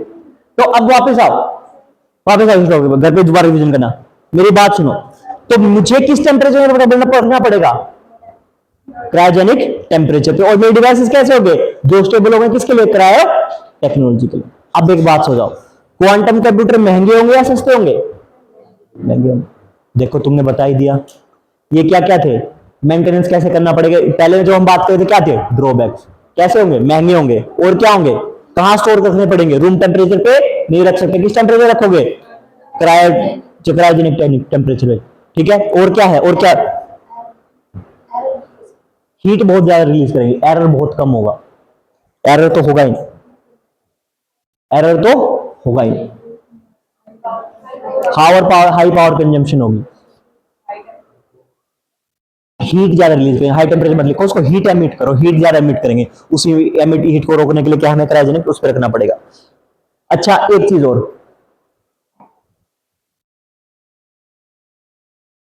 तुम लोगों ने घड़ी देखी है? घड़ी घड़ी घड़ी का अंदर वाला टाइप देखा है? ये नॉर्मल घड़ी नहीं, जो उस पे चाबी वाली घड़ी होती थी उसका। छोड़ो उसी को, छोड़ो। स्प्रिंग देखा है तुम लोगों ने? स्प्रिंग देखा है? फोन वो जाते हैं, तुम अगर किसी हिस्से से स्प्रिंग को ऐसे घुमाने लग जाते हो तो लास्ट पार्ट घूमने में टाइम लगता है। गूगल ने एक दुनिया की सबसे, वर्ल्ड की सबसे फेमस ये थी,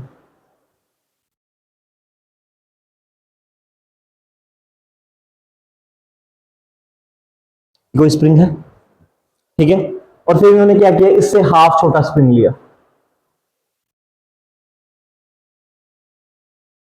ठीक है। फिर इन्होंने क्या किया? फिर एक इसके ऊपर और बड़ा स्प्रिंग लिया,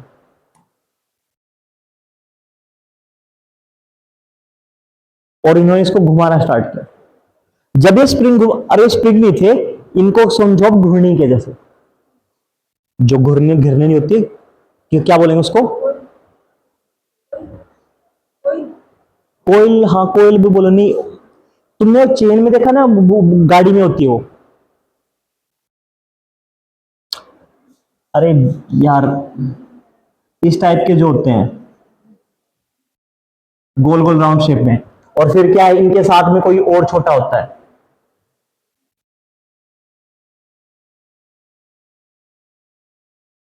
ऐसे तो कोयल टाइप ही होती है, कोयल, आई थिंक कोयल ही बोलते हैं उसको। तो आप क्या करते हो, जैसे मेरे पास पैडल है, एक पैडल में जब मैं घुमाऊंगा तो मैंने छोटी कोयल पीछे यूज कर रखी है मेरे टायर में, वो क्या करे, जब तक मेरा एक सर्कल कंप्लीट होगा ये छोटे वाले के ज्यादा सर्कल हो जाए। इन्होंने इसकी जगह पे यही रख रखे हैं। और ये पूरे वर्ल्ड की क्या थी? ये पूरे वर्ल्ड की सबसे कॉम्प्लेक्स स्ट्रक्चर थी। वो कॉम्प्लेक्स स्ट्रक्चर क्या कहता था? वो ये कहता था कि अगर मैं इसको घुमाऊंगा पूरा कंप्लीट, अगर मैं फिर इसके बाद नेक्स्ट तक इस पे जाऊंगा तो ये क्या होगा, ये इसका 10 गुना और ज्यादा स्लो हो जाए, 10 गुना ज्यादा और स्लो हो जाए। यानी इसके तो 10 चक्कर और इसका एक चक्कर। और ऐसे चलते चलते बहुत थे, ऐसे चलते चलते ऐसा माना जाता था अगर मैं पूरी को घुमाने बैठूंगा तो मैं लगभग 23 बिलियन साल तक इसको रोटेट करूंगा, तब जाके इसको घुमा पाऊंगा, ठीक है। वन ऑफ द कॉम्प्लेक्स जो प्रॉब्लम थी आज के टाइम पे वो ये थी। ठीक है। एक दूसरी ओर, एक दूसरी ओर इंसान के पास कुछ चैलेंजेस थे, मतलब हर एक कुछ है, जैसे कोई भी कॉम्प्लेक्स कैलकुलेशन सोल्व करनी थी। एक सॉल्यूशन जो पहले आइंस्टीन के टाइम पे जो प्रॉब्लम सोल्व हो रखी थी, वो उस प्रॉब्लम में ये बात बोली गई थी कि उस प्रॉब्लम को सोल्व करने के लिए इंसान को 23 साल लगेंगे, 23 ईयर्स। ठीक है। अब मुझे नहीं पता इनको 23 से क्या लेना देना है, ज्यादा ये कॉम्प्लेक्स सॉल्यूशन 23 पे आगे खत्म होते हैं। तो उन्होंने क्या किया, उन्होंने ये बोला कि अगर मैं बोर्ड पे जैसे मेरा एक सवाल सोल्व करने लग गया ना, तो मैं सोल्व करते करते जब पहुंचूंगा तो मुझे 23 साल के अराउंड का टाइम लग जाएगा। वही प्रॉब्लम जब सोल्व करने की बारी आई किसकी, क्वांटम कंप्यूटर की, क्वांटम कंप्यूटर की, उसने वही कैलकुलेशन 1 घंटे में सोल्व की। How fast it works. ठीक है। तो वो क्यों पॉसिबल है, वो सिंपल, ये पता है क्या, ये मतलब तुम्हें क्वांटम कंप्यूटिंग का ये नहीं बताना कैसे काम करता है। अगर तुमसे पूछे कि वर्किंग प्रिंसिपल क्या है, तो क्वांटम मैकेनिक्स पे काम करेगा। किस पे के ऊपर काम करेगा, क्यूबिट्स पे काम करेगा। क्यूबिट्स किसे है, क्यूबिट्स एक पोजीशन है जो किसके बीच में है, 1 और 0 के बीच में है, जो हमारे क्लासिकल एग्जांपल्स हैं उनके बीच में। और आपके बारे में पूछ सकता है कि स्पीड कितनी है, तो इसका नाम दे सकते हो कि गूगल ने एक एक्सपेरिमेंट किया था जिसमें क्या है, जो ऑपरेशन मुझे 23 साल में कंप्लीट होना था, that can be completed within the hour. ठीक है। तो आज मेरे पास जो सबसे पावरफुल सुपर कंप्यूटर मौजूद है, सुपर पावर, ठीक है, उसका उससे भी ज्यादा पावरफुल मेरे पास क्या है, उससे समथिंग लाइक दैट 30 गुना पर कितने ज्यादा टाइम ज्यादा पावरफुल मेरे पास है। और तीसरा मुझे क्या याद करना है, और तीसरा मुझे याद करना है कि क्वांटम कंप्यूटिंग की कौन सी चिप्स अभी हैं। जैसे मेरे पास ओकल्ट चिप है,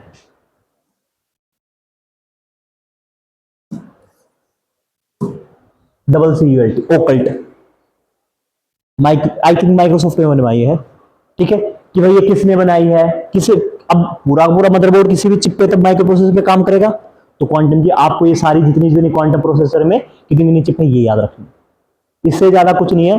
और हाँ, अगर पूछेगा तो किससे पूछेगा, जैसे एक मजोरना है, मजोरना, वो भी क्वांटम कंप्यूटिंग की चिप है। डोंट वरी, ये आपको करंट अफेयर्स में मिल जाएगा, अगर नहीं लिख पा रहे तो इट्स ओके। ठीक, करंट अफेयर्स का जो पीडीएफ भेजोगे उसमें मिलेगा। ओकल्ट है, मजोरना है, ये सब क्या है, ये क्वांटम कंप्यूटिंग की चिप्स हैं। और जैसे हमारे पास क्या है, उसकी है, ये इनवीडिया के ग्राफिक कार्ड्स होते हैं। ठीक है, मेरे पास उसकी है माइक्रोसॉफ्ट i7 प्रोसेसर है, वो मेरे क्या है, वो मेरे क्लासिकल कंप्यूटर के प्रोसेसर है। ऐसे ही मेरे पास क्या एक चिप होगी, और उन्हीं चिप का नाम क्या है, किसी का नाम मोजोरना है, किसी का नाम ओकल्ट है। आपको ये पता होना चाहिए कि ओकल्ट किसकी, ये तो कंफर्म हो गया कि हम क्वांटम कंप्यूटिंग बेटर, तो क्वांटम कंप्यूटर की माइक्रोचिप है, लेकिन है किस कंपनी ने बनाई है, कैसे बनाई है, सबसे पावरफुल कौन सी, सबसे लेटेस्ट कौन सी। ठीक है। किस पे काम करेगा कंप्यूटर, क्वांटम कंप्यूटर क्यूबिट पे। और क्यूबिट क्या है, 0 और 1 के बीच का है। और इसने क्या कर दिया, इसने हर एक ऑपरेशन को, हर एक चीज को एक डेजिग्नेटेड नंबर दे दिया। क्लासिकल कंप्यूटर में क्या होता है, क्लासिकल कंप्यूटर में जो भी मेरे पास आता था वो कॉम्बिनेशन होता था, मुझे एक बार इसको उठाना पड़ता था, एक बार इसको उठाना पड़ता। लेकिन इसने क्या कर दिया, इन्होंने एक ऐसे वेरिएशन लिए हैं जो दोनों के ऊपर डिपेंडेंट है, मेरे 0 के ऊपर और 1 के ऊपर, दोनों के ऊपर डिपेंडेंट है, इन बिटवीन। ठीक है। अब एक मोस्ट पोजिशन आती है, एक इसमें पॉइंट आता है सुपर पोजिशनिंग का, quantum super positioning. Quantum superposition, quantum superposition मुझे क्या कहते हैं, क्वांटम सुपरपोजिशन मुझे ये कहती है कि भाई मेरी एक ऐसी जगह जो कहां लाई करेगी, 0 और 1 के बीच में। यानी जो मैंने आप लोगों को एग्जांपल दिया था ना अभी अभी, अगर मैं कोई भी यहां से चीज उठाता हूं तो उस पर किसका प्रभाव होगा, उस पर 0 का प्रभाव होगा, उस पर 1 का प्रभाव। That is my superposition. और सुपरपोजिशनिंग किसके लिए काम आती है, क्यूबिट्स के लिए। किसके लिए काम आएगी, क्यूबिट्स के लिए। ठीक है। अच्छा, एक मेरे पास आता है क्वांटम इंटेंगलमेंट का।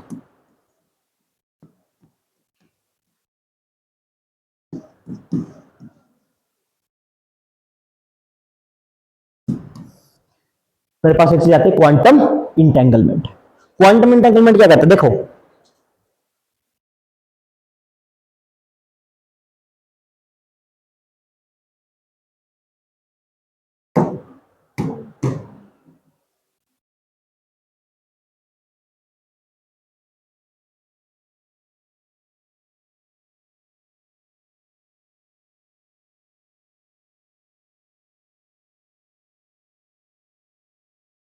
तुमने वो सिंचैन वाला, अगर सिंपल नहीं पता, सिंचैन के पास क्या था, मैजिक डोर देखा है, कार्टून्स में आता है जो मैजिक डोर, डोरेमोन की बात कर,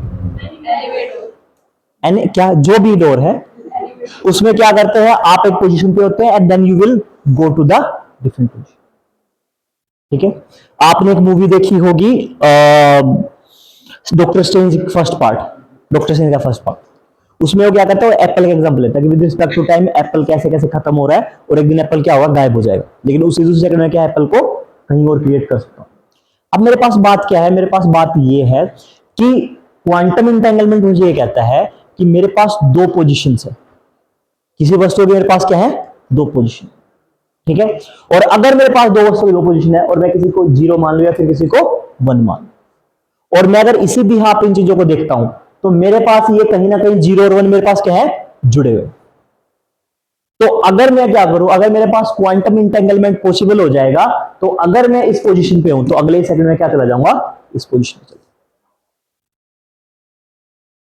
ठीक है, क्या ये पॉसिबल है, आंसर इज नो। थ्योरेटिकली क्या है, थ्योरेटिकली अभी अभी पॉसिबल है, लेकिन प्रैक्टिकली अभी ये पॉसिबल नहीं।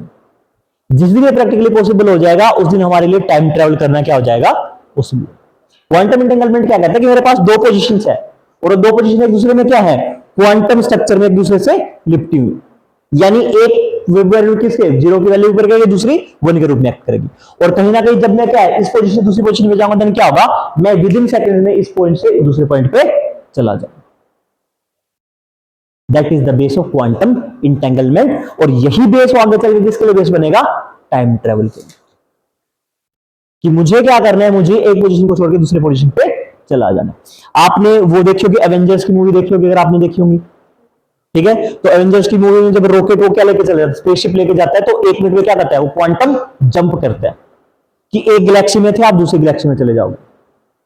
तो कहीं ना कहीं कुछ डोर्स ऐसे हैं जो क्या है, इंटेंगल्ड है, तो आप क्या करोगे, इसको 0 मानोगे, दूसरे पॉइंट को 1 मानोगे, तो जब यहां से आप जाके यहीं पर पढ़ो, भले इनके बीच में कितनी दूरी हो, that doesn't matter.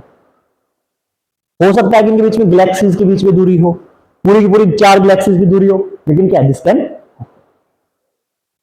So this will be the base for the time travel, या फिर this will the base for the universe में ट्रेवल करने का बेस बनेगा।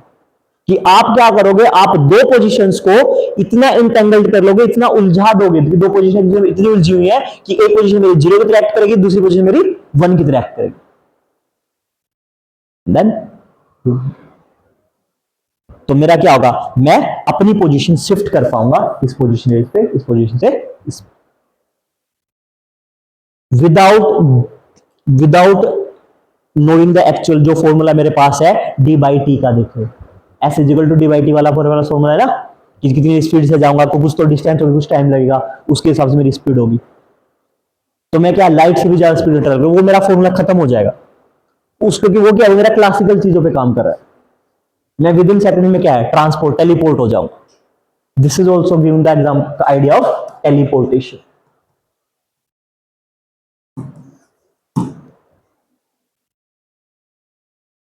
ठीक है, अब सवाल ये उठता है कि सर ये कैसे पॉसिबल होगा, ये बहुत थोड़ी हाई लेवल की फिजिक्स है, हमें बस इतना आइडिया होना चाहिए कि इस कंसेप्ट पे ये बेस्ड है। अगर आपको ज्यादा जानना है तो आप एक वेबसाइट है www.cern.in, नॉट cern.in, cern.eu करके कुछ है, CERN डालोगे और उस पर डालोगे क्वांटम एंटेंगलमेंट कैसे होता है, वो पूरा प्रोजेक्ट चला रहे हैं, आप पूरा देख पाओगे।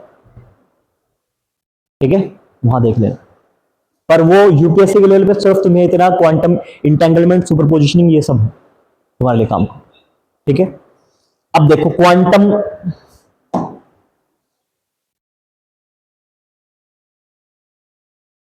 एक क्वांटम एक और कहता है, देखो मेरे पास एक पहाड़ है,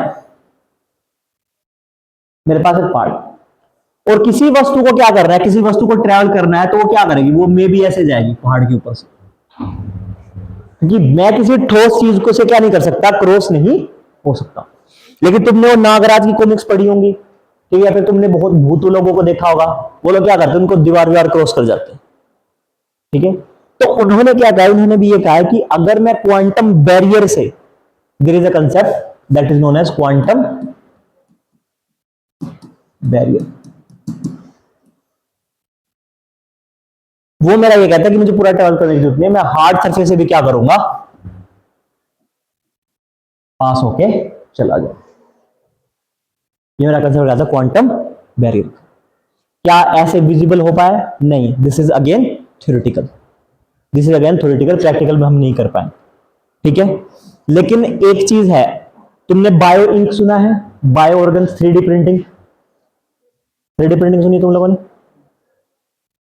3D प्रिंटिंग सुनी? जिन लोगों ने सुनी है मैं बता देता हूं। हमारे यहाँ पे 3D प्रिंटिंग करके सबसे पहले बेंगलुरु में पोस्ट ऑफिस बना था। ठीक है, वो 3D प्रिंटिंग के नाम पे क्या करते हैं, जैसे मेरी दीवार है, मैंने कंप्यूटर में डिजाइन बना दिया और मैं क्या करूंगा, मसाला लूंगा और मसाले की ऐसे लेयर बाय लेयर बनाता रहूं, कोई ईंट की जरूरत नहीं, कोई किसी की जरूरत नहीं, एंड देन 3D स्ट्रक्चर बन जाए। ठीक है, मेरे पास वीडियो भी है, मैं ग्रुप में शेयर कर दूंगा, डोंट वरी। तो ये मेरा क्या, 3D प्रिंटिंग का है मेरा। अब इसी 3D प्रिंटिंग के बिहाफ पे मैंने क्या कर लिया है, मैंने ह्यूमन ऑर्गन बनाने स्टार्ट कर दिया, ह्यूमन ऑर्गन। अब मुझे उसके लिए क्या जरूरत पड़ेगी, मुझे उसके लिए जरूरत पड़ेगी किनकी, बायो इंक की। मुझे किसकी जरूरत पड़ेगी, बायो इंक की। बायो इंक मेरी किससे बनी होगी, बायो इंक मेरी, इससे मेरे पास स्टेम सेल्स होंगी। स्टेम सेल्स, तुम्हें पता है स्टेम सेल क्या होती है? प्लोरीपोटेंट सेल, इसको हम उससे बायोटेक में पढ़ेंगे। तो 3D प्रिंटिंग एक चीज मान लो कि 3D प्रिंटिंग ऐसी है जिसमें मैं क्या करूंगा, मैं 4 डायमेंशन ले सकता हूं। जैसे अगर मुझे मैं कोई ऐसी ऑब्जेक्ट बना पाऊंगा जो मेरे पास 3D स्ट्रक्चर में, यानी मैं ऑर्गन्स भी बना सकता हूं, मैं घर बना सकता हूं, ठीक है, मैं कैमरा बना सकता हूं, स्ट्रक्चर कुछ बना सकता हूं। ठीक है, और 3D प्रिंटिंग मुझे किस में काम करती है, और मुझे नॉर्मल टाइम पे फैब्रिकेशन में भी काम करती है। जो मैं पीसीबी सर्किट्स बनाता हूं, जो मैं सेमीकंडक्टर प्रोसेसर्स बना रहा हूं, तो मुझे वहां पे भी हेल्प करेगी। और इवन मैंने क्या कर दिया, इवन मैंने ऑर्गन्स बनाने स्टार्ट कर दिए, ह्यूमन ऑर्गन्स, बायो इंक की मदद से। ठीक है, चलो वापस आओ।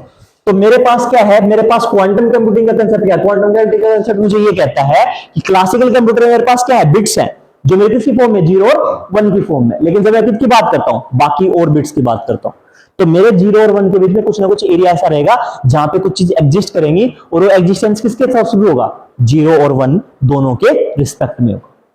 और अगर मेरे 0 और 1 के रिस्पेक्ट में है, देन यही, इसी बात को मैं बोलता हूं, इसी बात को मैं सुपर पोजिशनिंग कहता हूं। और मेरा किस पे काम करेगा, पूरा पूरा क्वांटम मैकेनिक्स पे काम करेगा। और क्वांटम मैकेनिक्स के लिए मेरे पास यूनिट्स क्या होंगी, क्यूबिट्स होंगी। और क्यूबिट्स किसके बीच में होंगी, 0 और 1 के बीच में होगी। अगर कोई मेरा पॉइंट ऐसा है क्यूबिट का, तो वो क्या एग्जिस्ट कर रहा है, वो 0 और 1 को एक साथ लेके चल रहा है।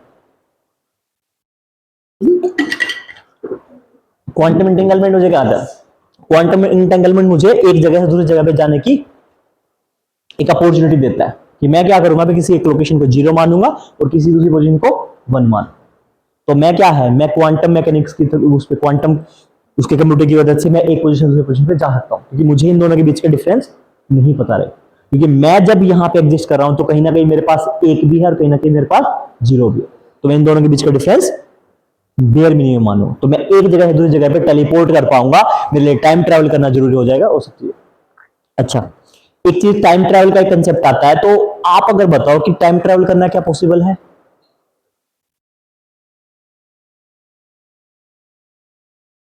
कुछ तो आइडिया होगा, सोचा है कभी? सर इतना तो सोचा है कि अगर बदल पाता तो, उस दिन उसने बहुत बेकार बात बोली थी, जाके पीछे बस मुक्का मारना रह गया है। ठीक है, मार देते उस दिन थप्पड़, बस कमी रह गई। क्योंकि मेरा दिमाग चलता तो बहुत तेज है, लेकिन एन मौके पे मुझे बातें याद नहीं आती हैं। वो सब अच्छी वाली बातें मुझे बाद में याद आती हैं। ठीक है, दैट कैन हैपन। देखो, हमारे पास अर्थ है, टाइम कैसे जाता है, जब ये घूमे। अगेन थ्योरेटिकल बात, अगर मैं धरती के इस तरफ जाऊं,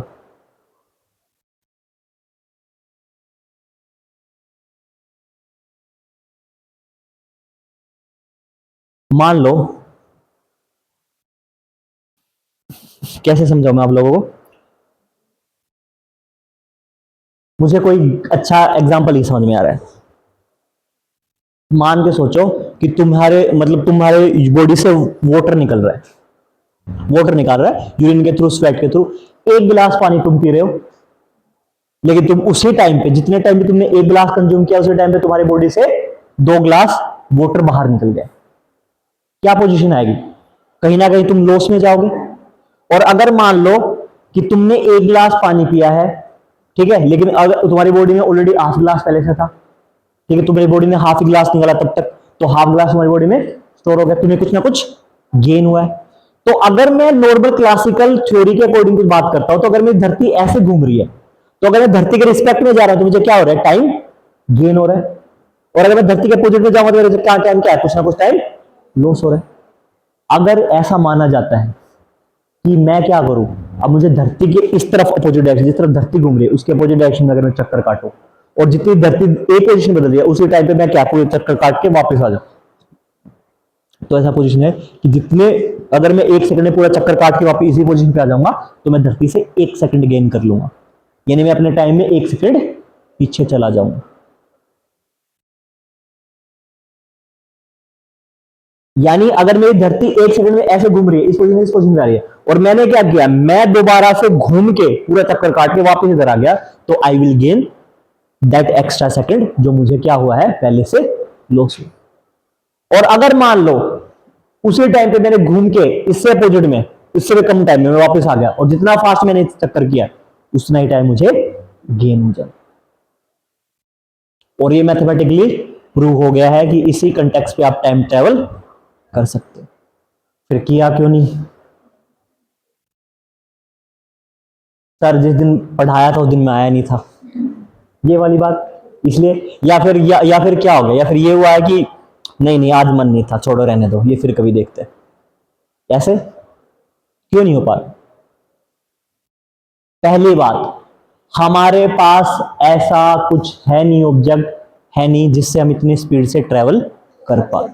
दूसरा, अगर मैं उस पोजीशन पे चला जाता हूं तो मेरे पास सबसे बड़ा सिद्धांत जो मेरा किसका है, पूरे वर्ल्ड के पार्टिकल फिजिक्स का है, that is E is equal to mc²। ये क्या कहता है? ये कहता है कि अगर मैं किसी वस्तु को स्पीड की लाइट से फेंक देता हूं तो क्या हो जाएगा। यानी तुम मेरे पास बैठ के हर रोज मुझे परेशान कर रही हो, जिस दिन मेरा दिमाग खराब हुआ मैंने तुम्हें लाइट की स्पीड से फेंक देना है, तो तुम किसमें बदल जाओगे, you will convert it into energy. And this is the formula. क्योंकि अगर मैं उस कॉन्टेक्स्ट में वापस जाने की कोशिश करता हूं तो मेरे पास क्या होगा, पहला तो मेरा बॉडी उस चीज को मेंटेन नहीं कर पाएगा, क्योंकि अगर जैसे मैं लाइट की स्पीड को अचीव करूंगा मेरी बॉडी किसमें बदल जाएगी, एनर्जी में बदल जाएगी। दूसरा, मेरे पास ऐसा कोई स्पेसक्राफ्ट ही पॉसिबल नहीं है। तो मेरा जो टाइम ट्रैवल का आइडिया है वो मेरा किसका, यूनिवर्स के सबसे बड़े सच को साथ क्या कर रहा है, कॉन्ट्राडिक्ट कर रहा है। E is equal to mc²। ठीक है, अब बात ऐसी है, कुछ कुछ टॉपिक रह गए हैं, ठीक, हम उन टॉपिक्स को, आईसीटी के टॉपिक्स को बाद में करेंगे, ठीक है, जब हमें टाइम मिलेगा, क्योंकि इतना ही पूछ सकते हैं वो, या फिर करंट अफेयर से पूछ सकते हैं। कल हम पढ़ेंगे particle physics, particle physics, particle physics. जब समय नहीं था, अब अभी मेरे पास कुछ टाइम है, अभी नहीं भागना है।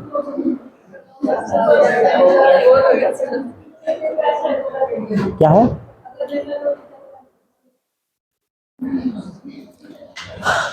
देखो इसका थोड़ा इंट्रोडक्शन ले लो, इसी पे ज्यादा देर, 10 मिनट, 10 मिनट,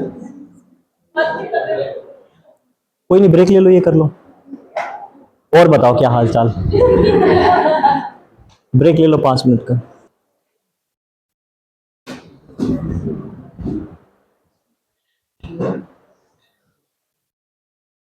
क्या हुआ, there is a concept that says big bang theory. मेरे पास बहुत सारी थ्योरी थी,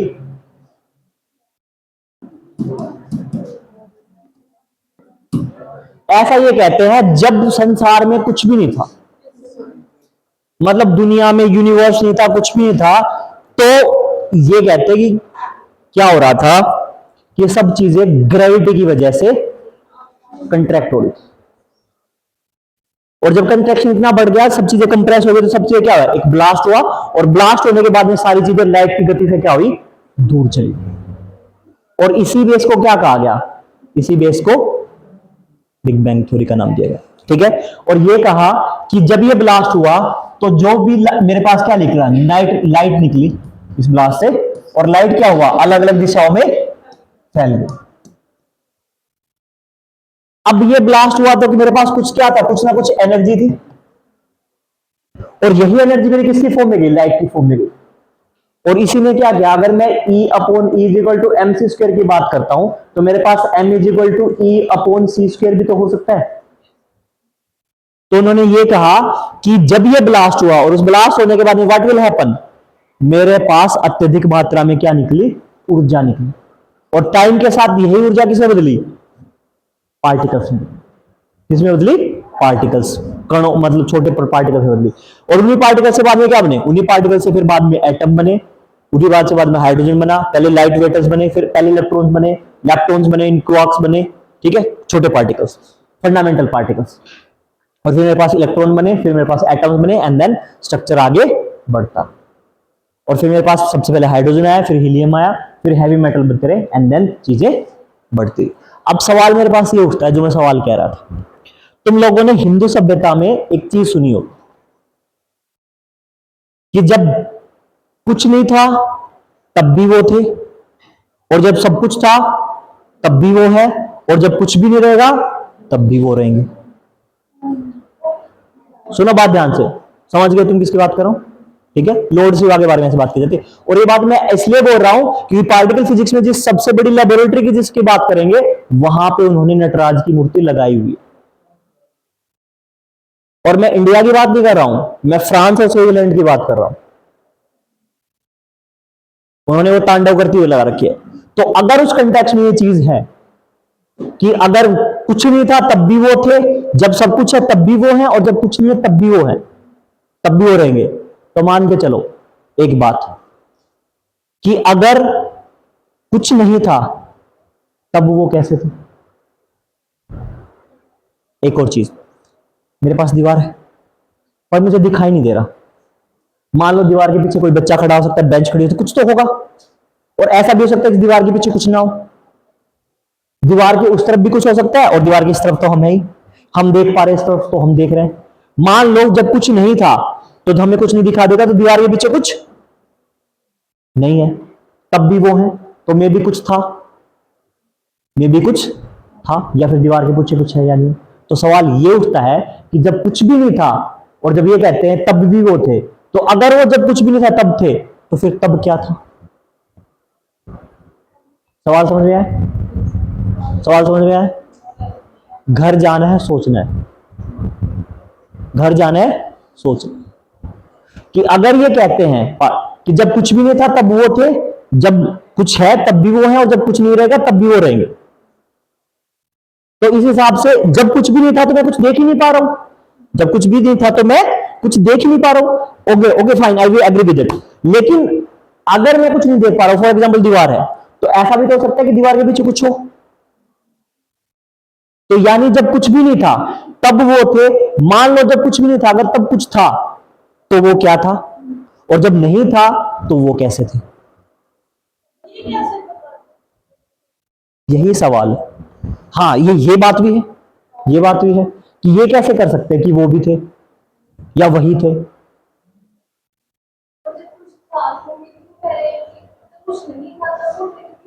मैं लॉर्ड शिवा की बात कर रहा हूं, आप शायद लेट आए, तो यही थे, तो मैं लॉर्ड शिवा की बात कर रहा हूं। हाँ, अब सवाल रिपीट करो, क्या कह रहे हैं।